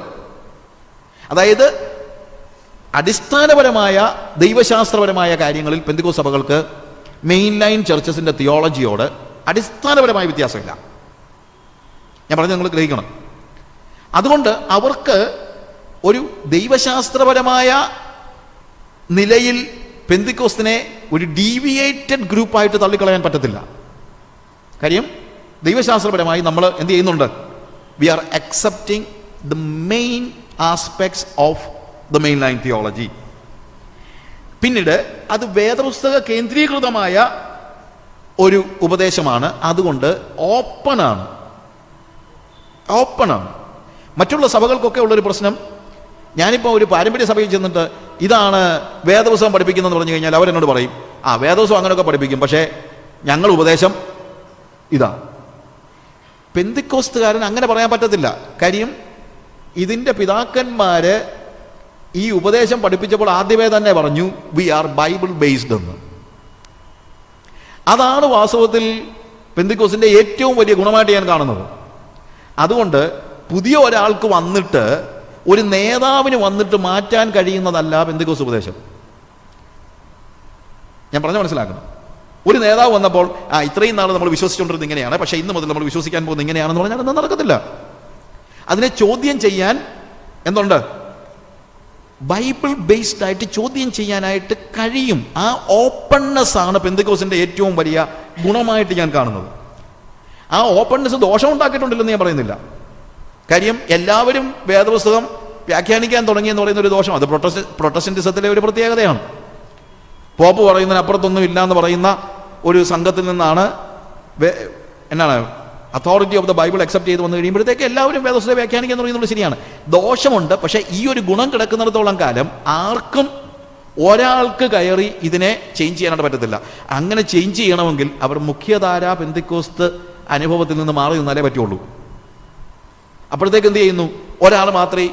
ഒരാൾ മാറിയിട്ട് ഏതെങ്കിലും ഒരു ഉപദേശം സ്പെസിഫിക് ആയിട്ട് എനിക്ക് അനുഭവപ്പെട്ടത് അങ്ങനെയാണ്, എനിക്ക് വെളിപ്പെട്ട് കിട്ടിയത് ഇങ്ങനെയാണ് എന്നൊക്കെ പറഞ്ഞു കഴിഞ്ഞാൽ നമ്മൾ പറയും, കുഞ്ഞെ നിനക്ക് അനുഭവപ്പെട്ട് കിട്ടിയതും വെളിപ്പെട്ട് കിട്ടിയതും അങ്ങനെയാണെങ്കിൽ നീ നിന്റെ പണി നോക്കിക്കോ, ഇങ്ങോട്ട് വരണ്ടെന്ന് പറയും. അത് പറയാൻ, അതുകൊണ്ടാണ് ബൈബിൾ ബേസ്ഡ് അല്ലാത്ത ഒരു ഉപദേശത്തിന് പെന്തിക്കോസിലേക്ക് കടന്നുകൂടാനായിട്ട് ബുദ്ധിമുട്ട്. കടന്നുകൂടിയാൽ അവരത് പെന്തിക്കോസാന്ന് പറയുമായിരിക്കും, പക്ഷേ മെയിൻലൈൻ ചർച്ചസിൽ അല്ലെങ്കിൽ മെയിൻലൈൻ ചർച്ചസ് ഫോളോ ചെയ്യുന്ന ഉപദേശം ബൈബിൾ ബേസ്ഡ് ആയതുകൊണ്ട് അതിന് വിപരീതമായ എന്തിനേയും ചോദ്യം ചെയ്യാനുള്ള ഓപ്പൺനെസ് നമുക്കുണ്ട്. അതൊരു വലിയ പ്ലസ് പോയിന്റ് ആയിട്ട് കിടക്കുകയാണ്. അതില്ലാതെ ആയാൽ ഞാൻ പെന്തിക്കോസിൽ കാണത്തില്ല. അതുള്ളിടത്തോളം കാലമേ എനിക്ക് പെന്തിക്കോസിൽ നിൽക്കാൻ പറ്റുള്ളൂ. കാര്യം ഏതെങ്കിലും ഒരു ലീഡർ വേദപുസ്തകത്തിന്റെ ഉപദേശത്തിന് അപ്പുറത്തായിട്ടൊരു കാര്യം പഠിപ്പിച്ചിട്ട് ഇതാണ് സത്യം, ഇത് വിശ്വസിക്കാൻ പറ്റുമെന്ന് പറഞ്ഞു കഴിഞ്ഞാൽ എനിക്ക് പറ്റത്തില്ല. ആ ഓപ്പൺനെസ് അത് കിടക്കുന്നത് ഒരു വലിയ പ്ലസ് പോയിന്റ് ആണ്. അതുകൊണ്ട് ഇടയ്ക്കിടയ്ക്കൊക്കെ ആരെങ്കിലുമൊക്കെ വന്ന് അതും ഇതൊക്കെ പറയുമ്പോഴത്തേക്ക് നിങ്ങൾ പേടിക്കേണ്ട കാര്യമൊന്നുമില്ല. എന്നാന്ന് ചോദിച്ചു കഴിഞ്ഞാൽ അതിനൊന്നും നിലനിൽപ്പില്ല. കാര്യം പെന്തിക്കോസ്ത് എന്ന് പറയുന്നത് എന്തിൽ മാത്രം, വേദപുസ്തക ഉപദേശങ്ങളിൽ മാത്രമേ ആളുകൾക്ക് അതുകൊണ്ടാണല്ലോ പലപ്പോഴും എന്തെങ്കിലും ഒരു പ്രശ്നം ഉണ്ടായിട്ടുണ്ടെങ്കിൽ തന്നെ വേദപുസ്തകം വെച്ചുകൊണ്ട് നമ്മൾ സംസാരിക്കുന്നത്. അപ്പോൾ ആ ഒരു പശ്ചാത്തലം നമുക്ക് ഒരു ക്ലാസിക്കൽ പെന്തിക്കോസ്റ്റൽ മൂവ്മെന്റ് അല്ലെങ്കിൽ ഒരു ബൈബിൾ ബേസ്ഡ് മെയിൻ ലൈൻ ചർച്ചായിട്ട് പെന്തിക്കോസ് രൂപപ്പെട്ടു എന്നുള്ളതാണ് നമുക്കുള്ള ഒരു വലിയ ഒരു പ്ലസ് പോയിന്റ് ആയിട്ട് നമ്മൾ കാണുന്നത്. അതിന്റെ അർത്ഥം പെന്തിക്കോസുകാർക്ക് അനുഭവങ്ങൾ മാത്രമല്ല, വചന കേന്ദ്രീകൃതമായ ഒരു ഉപദേശവുമുണ്ട് എന്നുള്ളത് നമ്മൾ മനസ്സിലാക്കണം. അപ്പൊ ഇതിനെ നമ്മൾ ആലോചിച്ച് കഴിഞ്ഞാൽ എന്താണ് പെന്തിക്കോസ് എന്ന് ചോദിച്ചാൽ, നവീകരണത്തിന്റെ ഉപദേശവും റിഫോമേഴ്സിൽ നിന്ന് നമ്മൾ സ്വീകരിച്ച നവീകരണത്തിന്റെ ഉപദേശവും റിവൈവൽ നായകരായിരുന്നവരിൽ നിന്ന് സ്വീകരിച്ചതായ ഉണർവിന്റെ ഉപദേശവും മെത്തോഡിസം പോലെ, അല്ലെങ്കിൽ ഞാൻ പറഞ്ഞ അതിന്റെ മൊത്തമായിട്ട് എടുക്കുകയല്ല, അതിന്റെ കോറായിട്ടുള്ള കാര്യങ്ങൾ. അപ്പം നവീകരണത്തിന്റെയും ഉണർവിന്റെയും ശിക്ഷണമുള്ള ഒരു ഡിസിപ്ലിൻഡ് ജീവിതത്തിന്റെയും വേർപാടിന്റെയും ഫണ്ടമെന്റലിസത്തിന്റെയും, അതായത് വചനത്തിൽ നിന്ന് അണുവിട പോലും വ്യതിചലിക്കാത്ത നിലപാടിന്റെയും വിശുദ്ധിയുടെയും അപ്പോസ്തോലിക അനുഭവത്തിന്റെയും ആത്മനിറവിന്റെ ജീവിതത്തിന്റെയും ഒരു കൂട്ടാണ് ശരിക്കും പറഞ്ഞാൽ പെന്തിക്കോസ് പറയുന്നത്. അപ്പൊ ഇതെല്ലാം കൂടാണ് പെന്തിക്കോസ്. ഇതിനെ ഒരിക്കലും നമ്മൾ സെപ്പറേറ്റ് ചെയ്യാനായിട്ട് പാടില്ല. അതിനെ സെപ്പറേറ്റ് ചെയ്യാൻ ആരെങ്കിലും ഒരാൾ നമ്മുടെ സഭകളിൽ പരിശ്രമിച്ചാൽ, സഭകളിൽ ധാരാളം ആളുകൾ അതിനകത്ത് ഉപദേശം മാത്രമല്ല, ഈ പറഞ്ഞ ഉപദേശങ്ങൾ, വിശുദ്ധി, അപ്പോസ്തോലിക അനുഭവം, അതിനെ നമുക്ക് മാറ്റി നിർത്താനായിട്ട് പറ്റത്തില്ല. ഉപദേശം മാത്രം പോരാ, ആത്മനിറവിന്റെ ജീവിതം, ഇതെല്ലാം കൂടെ കൂടുമ്പോഴേ പെന്തിക്കോസ് ആകുന്നുള്ളൂ. വളരെ സൗണ്ടായിട്ടുള്ള ഒരു ഡോക്ട്രിൻ കൊണ്ട് മാത്രം ഒരാൾ പെന്തിക്കോസുകാരനാകത്തില്ല. അങ്ങനെ ചിന്തിക്കരുത്. നല്ലൊരു ഡോക്ട്രിൻ ഉണ്ടെങ്കിൽ ഒരു സെപ്പറേറ്റിസ്റ്റ് ആകാനായിട്ട് പറ്റുമായിരിക്കും, ഒരു വേർപെട്ട സംഘത്തിന്റെ അംഗമാകാൻ പറ്റുമായിരിക്കും. പക്ഷേ നല്ലൊരു ഉപദേശം കൊണ്ട് മാത്രം ഒരാൾക്ക് എന്താകാൻ പറ്റത്തില്ല. നമ്മൾ പറയുന്ന പോലെ പെന്തിക്കോസ്തുകാരനാകണമെങ്കിൽ അവൻ എന്തും കൂടെ വേണം. അതിന്റെ കൂട്ടത്തിൽ അപ്പോസ്തോലികമായ അനുഭവം വേണം, ആത്മനിറവിന്റെ ജീവിതം വേണം. ഞാൻ ഈ ആത്മധർമ്മിൻ്റെ ജീവിതത്തെക്കുറിച്ച് മറ്റേ CD-യിൽ അതിനെക്കുറിച്ച് കുറച്ചുകൂടെ വ്യക്തമായിട്ട് ഞാൻ ഡിസ്ക്രൈബ് ചെയ്തിട്ടുണ്ട്. ഇങ്ങനെ ഈ നൂറ്റാണ്ടിൻ്റെ ആദ്യത്തെ ദശകങ്ങളിൽ പെന്തിക്കോസ്ത് വളരെ പ്രസക്തമായ ഉപദേശ അടിത്തറയുള്ള അനുഭവമുള്ള ഒരു ഗ്രൂപ്പായിട്ട് വളർന്നു വരുമ്പോഴാണ് കരിസ്മാറ്റിക് പ്രസ്ഥാനം ഉണ്ടാകുന്നത്. ഞാൻ പറഞ്ഞല്ലോ, ഇതിനെ നമ്മുടെ ഈ പെന്തിക്കോസ്തിൻ്റെ ഉപദേശത്തെയും അപ്പോസ്തോലിക അനുഭവത്തെയും ജീവിതത്തെയും, ഉപദേശത്തെയും അനുഭവത്തെയും ജീവിതത്തെയും ഒന്നിനെയും നമുക്ക് എന്ത് ചെയ്യാൻ പറ്റത്തില്ല, കട്ട് ചെയ്ത് മാറ്റാനായിട്ട് കഴിയത്തില്ല. ഞാൻ ഈ പറയുമ്പോഴെല്ലാം എൻ്റെ മനസ്സിലുള്ള ഒരു കാര്യമുണ്ട്. ഇന്ന് ഈ അനുഭവത്തിൻ്റെ ലെവലിൽ മാത്രം നിൽക്കുന്ന പല ആധുനിക അല്ലെങ്കിൽ പുതിയ സഭകളുമുണ്ട്. അതൊക്കെ വാസ്തവത്തിൽ ഡീവിയേഷനാണ്. ഏതെങ്കിലും ഒന്നിന് പ്രാധാന്യം കൊടുക്കുമ്പോൾ ഡീവിയേഷനാണ് ഉണ്ടാകുന്നത്. അതുകൊണ്ടാണ് നമ്മൾ ഈ പെൻഡുലത്തിൻ്റെ ഉദാഹരണം ഞാൻ പറഞ്ഞത്. അങ്ങോട്ടും ഇങ്ങോട്ടും കിടന്ന് ആടുന്നതല്ല പെന്തിക്കോസ്ത് എന്ന് പറയുന്നത്. എന്ത്? അതിനൊരു നിയന്ത്രിതമായ ഒരു നിയതമായ ഒരു ഒരു സ്റ്റാൻഡേർഡ് ഉണ്ട്, ഒരു ഡോക്ട്രിനൽ സ്റ്റാൻഡ് ഉണ്ട്. ഡോക്ട്രിൻ മാത്രം എടുത്ത ഒരാൾക്ക് പെന്തിക്കോസ്തുകാരനാകാൻ പറ്റത്തില്ല. അനുഭവം മാത്രം എടുത്ത ഒരാൾക്ക് പെന്തിക്കോസ്തുകാരനാകാൻ പറ്റത്തില്ല. ജീവിതം മാത്രം എടുത്ത ഒരാൾക്ക് പെന്തിക്കോസ്തുകാരനാകാൻ പറ്റത്തില്ല. ഡോക്ട്രിനും അനുഭവവും ജീവിതവും ഒരുമിച്ച് ചേരുമ്പോൾ മാത്രമേ ഒരാൾക്ക് ഈ പെന്റിക്കോസ്റ്റൽ ലെവലിലേക്ക് വരാനായിട്ട് കഴിയത്തുള്ളൂ എന്നുള്ളത് നമ്മൾ ആലോചിക്കണം, നമ്മൾ മനസ്സിലാക്കണം. കരിസ്മാറ്റിക് പ്രസ്ഥാനത്തിൻ്റെ പ്രശ്നം എന്താണ്? പ്രത്യേകിച്ചും കത്തോലിക്ക സഭ പോലെയുള്ള പാരമ്പര്യ സഭകളിൽ നിന്നാണ് കരിസ്മാറ്റിക് പ്രസ്ഥാനം ഉണ്ടാകുന്നത്. കത്തോലിക്ക സഭയുടെ അല്ലെങ്കിൽ ഈ പാരമ്പര്യ സഭകളുടെ ഒരു പെന്തിക്കോസ്ത് അനുകരണമാണ് ശരിക്കും കരിസ്മാറ്റിക് മുന്നേറ്റം എന്ന് പറയുന്നത്. നമ്മൾ കത്തോലിക്കരെ അനുകരിക്കുന്നതല്ല, കത്തോലിക്കർ ആരെ അനുകരിക്കാൻ തുടങ്ങി? ഇവിടെ എല്ലാവരും അനുകരിക്കാനാണ് ഇപ്പം നോക്കുന്നത്. പാരമ്പര്യ സഭകളെ അനുകരിക്കാനാണ് ഇന്ന് പെന്തിക്കോസ്ത് സഭകൾ നോക്കുന്നത്. പക്ഷേ നമ്മളൊരു കാര്യം മനസ്സിലാക്കണം, കരിസ്മാറ്റിക് മൂവ്മെന്റ് എന്ന് പറയുന്നത് എന്തായിരുന്നു? കത്തോലിക്ക സഭയുടെ അല്ലെങ്കിൽ കത്തോലിക്കരായ ആളുകളുടെ പെന്തിക്കോസ്ത് അനുകരണമാണ്. പക്ഷേ പെന്തിക്കോസ്ത് അനുകരണം എന്ന് പറയുമ്പോൾ അല്ലെങ്കിൽ അവർ അനുകരിക്കാൻ തയ്യാറാകുന്നത് തന്നെ എന്തുകൊണ്ടാണ്? 5-6 ദശകങ്ങൾ കൊണ്ട് പെന്തിക്കോസ്തുകാരെ അത്രയ്ക്കും സ്വാധീനമുള്ളവരായി തീർന്നത് കൊണ്ടാണല്ലോ. നമ്മൾ സ്വാധീനമുള്ളവരാണല്ലോ അനുകരിക്കുന്നത്. കത്തോലിക്ക സഭ മനസ്സിലാക്കി, അല്ലെങ്കിൽ കത്തോലിക്ക സഭയ്ക്ക് ഇങ്ങനെ ഒരു അനുകരണം ആവശ്യമായി വന്നു. കാരണം പരിശുദ്ധാത്മാവിൻ്റെ പ്രവർത്തനം മുഖേന എന്തുണ്ടാകുന്നു? അത്രയ്ക്കും ഇൻഫ്ലുവൻസ് വ്യക്തികളിൽ ഉണ്ടാകുന്നതിൻ്റെ, സഭകളിൽ ഉണ്ടാകുന്നതിൻ്റെ ഡിഫറൻസ് മനസ്സിലാക്കി കഴിഞ്ഞപ്പോൾ കത്തോലിക്കർക്ക് ഒരു പെന്തിക്കോസ്ത് അനുകരണം ആവശ്യമായിട്ട് വന്നു. അതുകൊണ്ട് ഈ അനുകരണം തിരിച്ചുണ്ടാകരുത്. എന്താ ഉണ്ടാകേണ്ടത്? ഇങ്ങോട്ട് അവർ അനുകരിക്കുകയാണ്. ഒരു പക്ഷേ നിങ്ങൾ ചോദിച്ചേക്കാം, അതൊരു നല്ല കാര്യമല്ലേ? അത്രയും വർഷങ്ങൾ കൊണ്ട് അതൊക്കെയാണല്ലോ നമ്മുടെ പ്രശ്നം. നമ്മുടെ പ്രശ്നം എന്ന് ചോദിച്ചു കഴിഞ്ഞാൽ, നമ്മളെ ഒരാൾ അനുകരിക്കുന്ന പറയുമ്പോഴത്തേക്ക് നമുക്ക് വലിയ ഒരു എന്താ കത്തോലിക്കർ പോലും പെന്തിക്കോസ്തുകാരെ അനുകരിച്ചെന്ന് പറയുന്നത് വലിയൊരു ആനക്കാര്യമായിട്ടാ. ഞാൻ പറയുന്ന ആനക്കാര്യമായിട്ടല്ല. അവിടുത്തെ കാര്യം എന്ന് ചോദിച്ചു കഴിഞ്ഞാൽ, കരിസ്മാറ്റിക്കുകൾ അനുകരിച്ചത് പെന്തിക്കോസ്തുകാരുടെ പുറമേയുള്ള പ്രകടനങ്ങളെയാണ്, അല്ലാതെ ആന്തരികതയെ അല്ല. അതായത് പെന്തിക്കോസ്തുകാരുടെ അനുഭൂതിയുടെ തലങ്ങളാണ് അവരനുകരിച്ചത്, അല്ലാതെ പെന്തിക്കോസ്തിന്റെ ഉപദേശത്തെ അവരനുകരിച്ചില്ല, പെന്തിക്കോസ്തിന്റെ ജീവിതത്തെ അനുകരിച്ചില്ല. പെന്തിക്കോസ്തിന്റെ അനുഭൂതികളെ, അനുഭവങ്ങളെ എന്ന് പോലും പറയുന്നത് ശരിയല്ല, പെന്തിക്കോസ്തിന്റെ അനുഭൂതികളെയാണ് അവർ അനുകരിച്ചത്. കാരണം അവർ നോക്കിയപ്പോൾ കണ്ടത് ഈ അനുഭൂതികൾ മാത്രമാണ്. അതാണ് പെന്തിക്കോസ്തുകാരുടെ പ്രശ്നം. 60 കൊല്ലം കൊണ്ട് പെന്തിക്കോസ്തുകാര് അവരെ മനസ്സിലാക്കിയത് ഞങ്ങൾ അന്യഭാഷ പറയുന്നവരാണെന്നാണ്. അതിനപ്പുറത്ത് നമുക്ക് മനസ്സിലാക്കാൻ ശരിക്കും കഴിഞ്ഞിരുന്നെങ്കിൽ അവർ നമ്മളെ അനുകരിക്കാൻ പരിശ്രമിക്കത്തില്ലായിരുന്നു. കാര്യം അന്യഭാഷ അനുകരിക്കാൻ പറ്റും, ഉപദേശവും ജീവിതവും അനുകരിക്കുക എന്ന് പറയുന്നത് അത്ര എളുപ്പമുള്ള കാര്യമല്ല. പെന്തിക്കോസ്ത് എന്ന് പറഞ്ഞു കഴിഞ്ഞാൽ അന്യഭാഷയും കൃപാവരങ്ങളുടെ പ്രകാശനങ്ങളും എന്നാണ് കത്തോലിക്കർ മനസ്സിലാക്കിയത്. അതുകൊണ്ട് അവരെന്ത് ചെയ്തു? ആ അന്യഭാഷയും കൃപാവരങ്ങളും ഒക്കെ അവരുടെ സഭയോട് ചേർത്തു. വ്യത്യാസമൊന്നും ഉണ്ടാക്കിയില്ല. ഞാൻ പറഞ്ഞല്ലോ, പെന്തിക്കോസ്ത് എന്ന് പറഞ്ഞു കഴിഞ്ഞാൽ പെന്തിക്കോസ്ത് ഉപദേശം, അപ്പോസ്തോലിക അനുഭവം, ആത്മനിറവിൻ്റെ ജീവിതം. ഈ ഉപദേശവും അനുഭവവും ജീവിതവും ഇതിൽ ഏതെങ്കിലും ഒന്നിനെ മുറിച്ചു മാറ്റിയാൽ പിന്നെ പെന്തിക്കോസ് ഇല്ല. അതുകൊണ്ട് കരിസ്മാറ്റിക്കുകൾ അവർ ചെയ്തത് കത്തോലിക്ക ഉപദേശത്തെ, കത്തോലിക്ക ജീവിതത്തെ പെന്തിക്കോസ് അനുഭവത്തോട് അല്ലെങ്കിൽ അനുഭൂതിയോട് ചേർത്ത് വെച്ചു. അപ്പോഴും അവരുടെ ഉപദേശം കത്തോലിക്ക സഭയുടെ ഉപദേശമാണ്, അവരുടെ ജീവിതം കത്തോലിക്ക സഭയുടെ ജീവിതമാണ്. പിന്നെ പെന്തിക്കോസ്തുകാർ പ്രകാശിപ്പിച്ചതായ ആത്മവരവിൻ്റെ പ്രകാശനങ്ങൾ അല്ലെങ്കിൽ പ്രകടനങ്ങൾ അതുകൂടെ അവരൊന്ന് ആഡ് ചെയ്ത് വെച്ചു. അത്രേ ഉള്ളൂ കരിസ്മാറ്റിക് എന്ന് പറയും. അല്ല, കരിസ്മാറ്റിക് കൊണ്ട് വേറെ ഒരു രീതി നമുക്കതിനെ എടുക്കാനായിട്ട് പറ്റത്തില്ല. അപ്പം അതുകൊണ്ട് അത് പെന്തിക്കോസ്ത് അല്ല. കാരണം പെന്തിക്കോസ്തിന് ഒരു ഉപദേശമുണ്ട്, ഒരു ഡോക്ട്രിനുണ്ട്.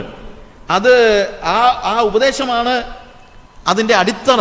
രണ്ട്, പെന്തിക്കോസ്തിന് ഒരു അപ്പോസ്തോലിക അനുഭവമുണ്ട്. ആ അനുഭവമാണ് പെന്തിക്കോസ്തിൻ്റെ ജീവിതത്തിനുള്ള ശക്തി എന്ന് പറയുന്നത്. അപ്പോൾ ഉപദേശത്തിൻ്റെ അടിത്തറയിൽ അനുഭവത്തിൻ്റെ ശക്തിയിൽ ജീവിക്കുന്നതാണ് പെന്തിക്കോസ്ത് എന്ന് പറയുന്നത്. ഉപദേശത്തിൻ്റെ അടിത്തറയിൽ അനുഭവത്തിൻ്റെ ശക്തിയിൽ ജീവിക്കുന്നതാണ് പെന്തിക്കോസ്ത്. ഈ അണ്ടർസ്റ്റാൻഡ് ദ ഡിഫറൻസ്? ഇത് നിങ്ങൾ മനസ്സിലാക്കണം, ഈ വ്യത്യാസം. ഇതിനകത്ത് ഏതെങ്കിലും ഒന്നുകൊണ്ട് മാത്രം നമുക്ക് എന്ത് ചെയ്യാൻ പറ്റത്തില്ല, ഒരാൾ പെന്തിക്കോസാണെന്ന് പറയാൻ പറ്റത്തില്ല. ഉപദേശവും ജീവിതവും വിട്ട് അനുഭവത്തെ അനുകരിക്കുന്ന കത്തോലിക്ക പെന്തിക്കോസിന് യഥാർത്ഥ പെന്തിക്കോസുമായിട്ട് ബന്ധമൊന്നുമില്ല. ഉപദേശവും ജീവിതവും വിട്ടിട്ട് അനുഭവത്തെ അനുകരിക്കുന്ന ഒരു Catholic Pentecostals, they call them Catholic Pentecostals. പക്ഷെ അതിനെന്തില്ല, യഥാർത്ഥത്തിലുള്ള പെന്തിക്കോസുമായിട്ട് ബന്ധമൊന്നുമില്ല. നമുക്ക് ഈ ഉപദേശത്തിൻ്റെ അടിത്തറ എന്ന് പറയുമ്പോഴത്തേക്ക് അതൊരു ചെറിയ കാര്യമല്ല. നൂറ്റാണ്ടുകളായിട്ട് ദൈവസഭയിൽ ദൈവത്തിൻ്റെ പരിശുദ്ധാത്മാവ് വരുത്തിയ എല്ലാ നവീകരണത്തിൻ്റെയും അന്തിമമായി അതിൻ്റെ മെച്ചപ്പെട്ടതെല്ലാം കൂടെ ചേർത്തെടുത്തതാണ് പെന്തിക്കോസ് ഉപദേശം. അപ്പോൾ അതിനകത്ത് നിന്ന് ഒരു ഇൻസ്റ്റിറ്റ്യൂഷണലൈസ്ഡ് ലെവലിൽ നിന്ന് നൂറ്റാണ്ടുകൾ കൊണ്ട് പരിശുദ്ധാത്മാവിനാൽ നയിക്കപ്പെട്ട ആളുകൾ വളർത്തിയെടുത്ത ഉപദേശത്തെ ഉപേക്ഷിച്ച് കളഞ്ഞിട്ട് പെട്ടെന്ന് തന്നെ അവരുടെ ആ നൂറ്റാണ്ടുകൾ പഴക്കമുള്ള അല്ലെങ്കിൽ അപ്പോസ്തോലികതയിൽ നിന്ന് പിന്മാറിപ്പോയ മറ്റൊരു ഉപദേശത്തോടു കൂടെ അനുഭൂതികളൂടെ ചേർത്ത് വെച്ചിട്ട് ഇതിനെ ലിങ്ക് ചെയ്യാനായിട്ട് നമുക്കൊരിക്കലും കഴിയത്തില്ല എന്നുള്ളത് നമ്മൾ മനസ്സിലാക്കണം. ഇതിൽ ഏത് ഉപദേശത്തെ സ്വീകരിച്ചാലും കത്തോലിക്ക സഭയുടെ അടിസ്ഥാനം നഷ്ടപ്പെട്ടു. ഞാൻ പറഞ്ഞല്ലോ, നമുക്ക് നവീകരണത്തിൻ്റെ ഉപദേശമുണ്ട്, വേർപാടിൻ്റെ ഉപദേശമുണ്ട്, ഫണ്ടമെന്റലിസം, വിശുദ്ധി, ആത്മനിറവിൻ ജീവിതം. അപ്പം നവീകരണത്തെ അവർ അംഗീകരിച്ചെന്ന് വെച്ചു. നവീകരണത്തെ അംഗീകരിച്ചു കഴിഞ്ഞാൽ പിന്നീട് കാത്തലിക് ചർച്ചിൻ്റെ അടിസ്ഥാനം തന്നെ നഷ്ടപ്പെട്ടു പോവുകയാണ്. കാര്യം പാരമ്പര്യത്തിന് വിപരീതം. നവീകരണം എന്ന് പറയുമ്പോൾ ഇൻസ്റ്റിറ്റ്യൂഷൻ്റെ വിപരീത പദമാണ് വാസ്തവത്തിൽ. ഇൻസ്റ്റിറ്റ്യൂഷണലൈസ്ഡ് അല്ലെങ്കിൽ വ്യവസ്ഥയ്ക്ക് വിപരീതമാണ് ശരിക്കും നവീകരണം എന്ന് പറയുന്നത്. അപ്പോൾ തന്നെ കത്തോലിക്ക സഭയുടെ ബേസിസ് പോയി. ഇനി പാരമ്പര്യത്തിൻ്റെ വിപരീതമാണ് ശരിക്കും പറഞ്ഞാൽ ഉണർവെന്ന് പറയുന്നത്. അപ്പോൾ ഉണർവ് അക്സെപ്റ്റ് ചെയ്ത് കഴിഞ്ഞാൽ പാരമ്പര്യം പോയി. വേർപാടെന്ന് പറഞ്ഞു കഴിഞ്ഞാൽ അവരുടെ എല്ലാ കാര്യങ്ങളെയും മാറ്റിക്കൊണ്ടാണ്. ഫണ്ടമെന്റലിസം, വേദപുസ്തകമായിരിക്കണം ആധികാരികം എന്ന് പറഞ്ഞു കഴിഞ്ഞാൽ പിന്നെ കത്തോലിക്ക സഭയ്ക്ക് നിലനിൽപ്പുണ്ടാകത്തില്ല. കാര്യം കത്തോലിക്ക സഭയുടെ അടിസ്ഥാനപരമായ ദൈവശാസ്ത്ര വ്യത്യാസം അതാണ്. വേദപുസ്തകമാണ് അടിസ്ഥാനം എന്നല്ല, സഭയാണ്, അല്ലെങ്കിൽ കത്തോലിക്ക സഭയാണ്. കത്തോലിക്ക സഭയുടെ പരമാധികാരിയാണ് ആധികാരികത പുലർത്തുന്ന വ്യക്തി, ഇൻഫോളബിലിറ്റി. അത് പഠിപ്പിച്ചു കഴിഞ്ഞാൽ പിന്നെ അതിനെ ഉപേക്ഷിച്ചാൽ മാത്രമേ ഫണ്ടമെന്റലിസം അവർക്ക് അക്സെപ്റ്റ് ചെയ്യാൻ പറ്റുള്ളൂ. അപ്പോൾ അതായത് ഏത് രീതിയിൽ പെന്തിക്കോസ്ത ഉപദേശത്തെ അക്സെപ്റ്റ് ചെയ്യാൻ പോയാലും കത്തോലിക്ക സഭയ്ക്ക് പിന്നെ നിലനിൽപ്പില്ലാതായി ഇപ്പോൾ. അതുകൊണ്ട് അവരെന്ത് ചെയ്തു? അനുഭൂതികൾ മാത്രം. ഞാൻ പറഞ്ഞല്ലോ, ആത്മനിറവിൻ്റെ ജീവിതവും ആത്മവരങ്ങളുടെ പ്രകടനവും രണ്ടും രണ്ടാണ്. നിറവിൻ്റെ ജീവിതവും ആത്മവരങ്ങളുടെ പ്രകടനവും രണ്ടും രണ്ടാണ്. വിശുദ്ധിയുടെ ഉപദേശം വന്നാലും ഇതുപോലെ ഒരു വലിയ പ്രശ്നം അവർക്ക് അനുഭവിക്കേണ്ടി വരും. കാര്യം അവർക്ക് വിശുദ്ധി എന്ന് പറഞ്ഞു കഴിഞ്ഞാൽ സാക്രമെന്റുകളാണ് അവർക്ക് വിശുദ്ധി നൽകുന്നത്. കുർബാന അപ്പം ഉള്ളിൽ ചെല്ലുമ്പോൾ നമ്മൾ വിശുദ്ധരായി തീരുമെന്നാണ് അവിടെ പഠിപ്പിക്കുന്നത്. ഈ അണ്ടർസ്റ്റാൻഡ് ദ ഡിഫറൻസ്? അവിടെ ലൈഫല്ല, പരിശുദ്ധാത്മ നിറവിൻ്റെ ജീവിതമല്ല പ്രാധാന്യം, സാക്രമെന്റുകൾക്കാണ് പ്രാധാന്യം. അപ്പോൾ അതുകൊണ്ട് കത്തോലിക്ക സഭയ്ക്ക് ഒരിക്കലും പെന്തിക്കോസിനെ യഥാർത്ഥത്തിൽ അനുകരിക്കാൻ പറ്റത്തില്ല. പിന്നെന്ത് ചെയ്യുന്നവർ? അനുഭൂതികളെ മാത്രം അനുകരിക്കുന്നു എന്നുള്ളതാണ്. ഇനി ഇന്ന് ഉണ്ടായ വലിയൊരു പ്രശ്നം, പെന്തിക്കോസ്ത് ആളുകൾ ഇന്ന് കരിസ്മാറ്റിക്കുകളെ പോലെ ആവുകയാണ്. അല്ലെങ്കിൽ കത്തോലിക്ക സഭ പെന്തിക്കോസ്തിനെ അനുകരിച്ചു വന്നു, കരിസ്മാറ്റിക്. പക്ഷേ ഇന്ന് പെന്തിക്കോസ്തുകാർ കരിസ്മാറ്റിക്കുകളെ അനുകരിക്കുകയാണ്. അതാണ് ഇപ്പോഴത്തെ ആധുനിക സഭകളുടെയൊക്കെ പ്രത്യേകത.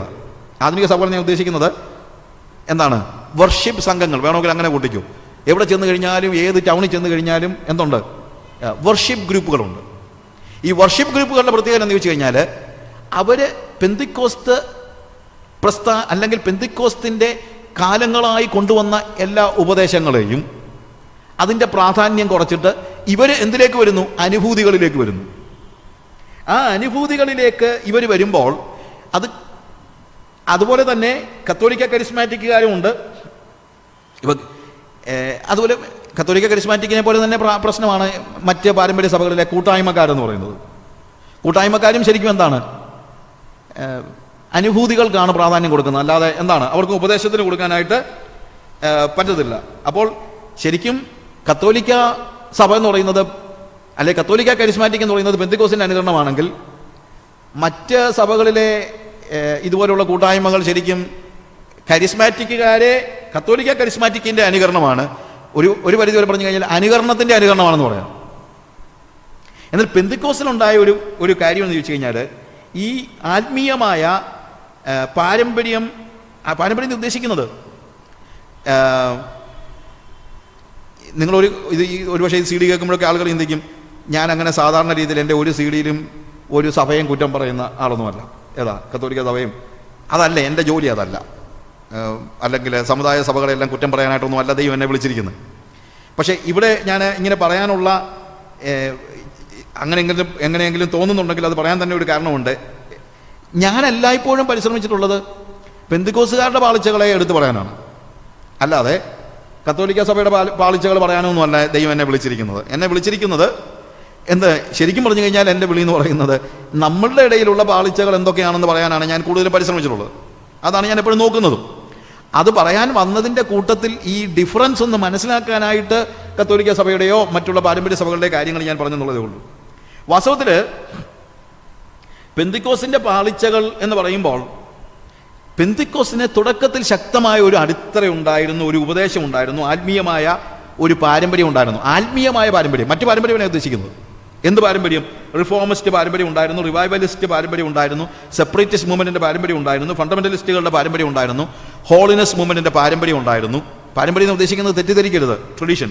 ഉപദേശവും പാരമ്പര്യവും അപ്പോസ്തലിക ജീവിതത്തിന് അനുഭവം ഉണ്ടായിരുന്നു, ആത്മനിറവിന്റെ ജീവിതം ഉണ്ടായിരുന്നു. എന്നാൽ ക്രമേണ പെന്തിക്കോസിൽ നിന്ന് ഇത് പലതും അങ്ങ് ചോർന്നു പോകാൻ തുടങ്ങി. അപ്പോൾ അവിടെ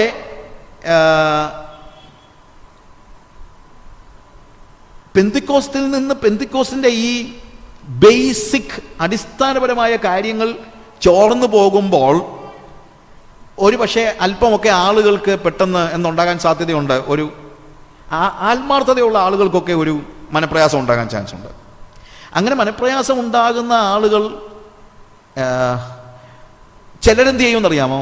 നാച്ചുറലി ഈ കാര്യത്തിൽ ഇൻവോൾവ് ചെയ്യാതെ പാസീവായിട്ട് പോകുന്നു. മറ്റു ചില ആളുകൾ ഒരു പക്ഷേ മാറി ഇതുപോലെ ചലനാത്മകമായ ഒരു വർഷിപ്പ് സംഘത്തിൻ്റെ പുറകെ പോകുന്നു. അങ്ങനെ പല പല കാര്യങ്ങൾ ഉണ്ടാകുന്നുണ്ട്. അവിടെ ഈ വർഷിപ്പ് സംഘങ്ങളുടെ പ്രശ്നം എന്താണെന്ന് ചോദിച്ചു കഴിഞ്ഞാൽ, പെന്തിക്കോസ്തിൻ്റെ അടിസ്ഥാനപരമായ ഉപദേശത്തെയും ജീവിതത്തെയും എല്ലാം വിട്ടിട്ട് അവർ ഈ അനുഭൂതികൾക്ക് പ്രാധാന്യം കൊടുക്കുന്ന ഒരു സംഘമായി, ആർക്കും കടന്നു വരാവുന്ന, ജീവിതത്തെ ശ്രദ്ധിക്കാത്ത, ഉപദേശത്തെക്കുറിച്ച് സംസാരിക്കാത്ത ഒരു സംഘമായിട്ട്. ഇപ്പോൾ പെന്തിക്കോസ്തുകാരെ കരിസ്മാറ്റിക്കുകൾ അനുകരിച്ചെങ്കിൽ ഇപ്പോൾ പെന്തിക്കോസ്തുകാർ കരിസ്മാറ്റിക്കുകളെ അനുകരിച്ച് വർഷിപ്പ് സംഘങ്ങൾ ഉണ്ടാകുന്ന ഒരു സ്റ്റേജിലാണ് നമ്മളിവിടെ വന്നിരിക്കുന്നത്. അവിടുത്തെ ഒരു പ്രശ്നം എന്ന് ചോദിച്ചു കഴിഞ്ഞാൽ, ഇവിടെ പെന്തിക്കോസിന്റെ ആത്മാവിനെ നമ്മൾ ഉപേക്ഷിച്ചിട്ട് പെന്തിക്കോസിന്റെ അനുഭൂതികളിലേക്കാണ് ഈ സംഘങ്ങൾ കൂടുതൽ പ്രാധാന്യം കൊടുക്കുന്നത്. ഇതുകൊണ്ടാണ് ഞാൻ വാസ്തവത്തിൽ ഈ ആത്മവരങ്ങളെക്കുറിച്ചും ആത്മാവിനെക്കുറിച്ചും ആത്മാവിൻ്റെ വരങ്ങൾ എത്രത്തോളം ഇതിനകത്ത് പ്രാധാന്യമുള്ളതാണെന്ന് ഇവിടെ പറയാനായിട്ടുള്ള ഈ അടിസ്ഥാനപരമായ ഒരു കാര്യം പറയാനായിട്ട് ഞാൻ ആഗ്രഹിക്കുന്നതിൻ്റെ ഒരു കാര്യം. പെന്തിക്കോസ് എന്ന് പറഞ്ഞു കഴിഞ്ഞാൽ അനുഭൂതി അല്ല. പെന്തിക്കോസ് എന്ന് പറഞ്ഞു കഴിഞ്ഞാൽ അതിനകത്ത് അനുഭവമുണ്ട്. പക്ഷേ ആ അനുഭൂതിക്കപ്പുറത്ത് എന്താണ്?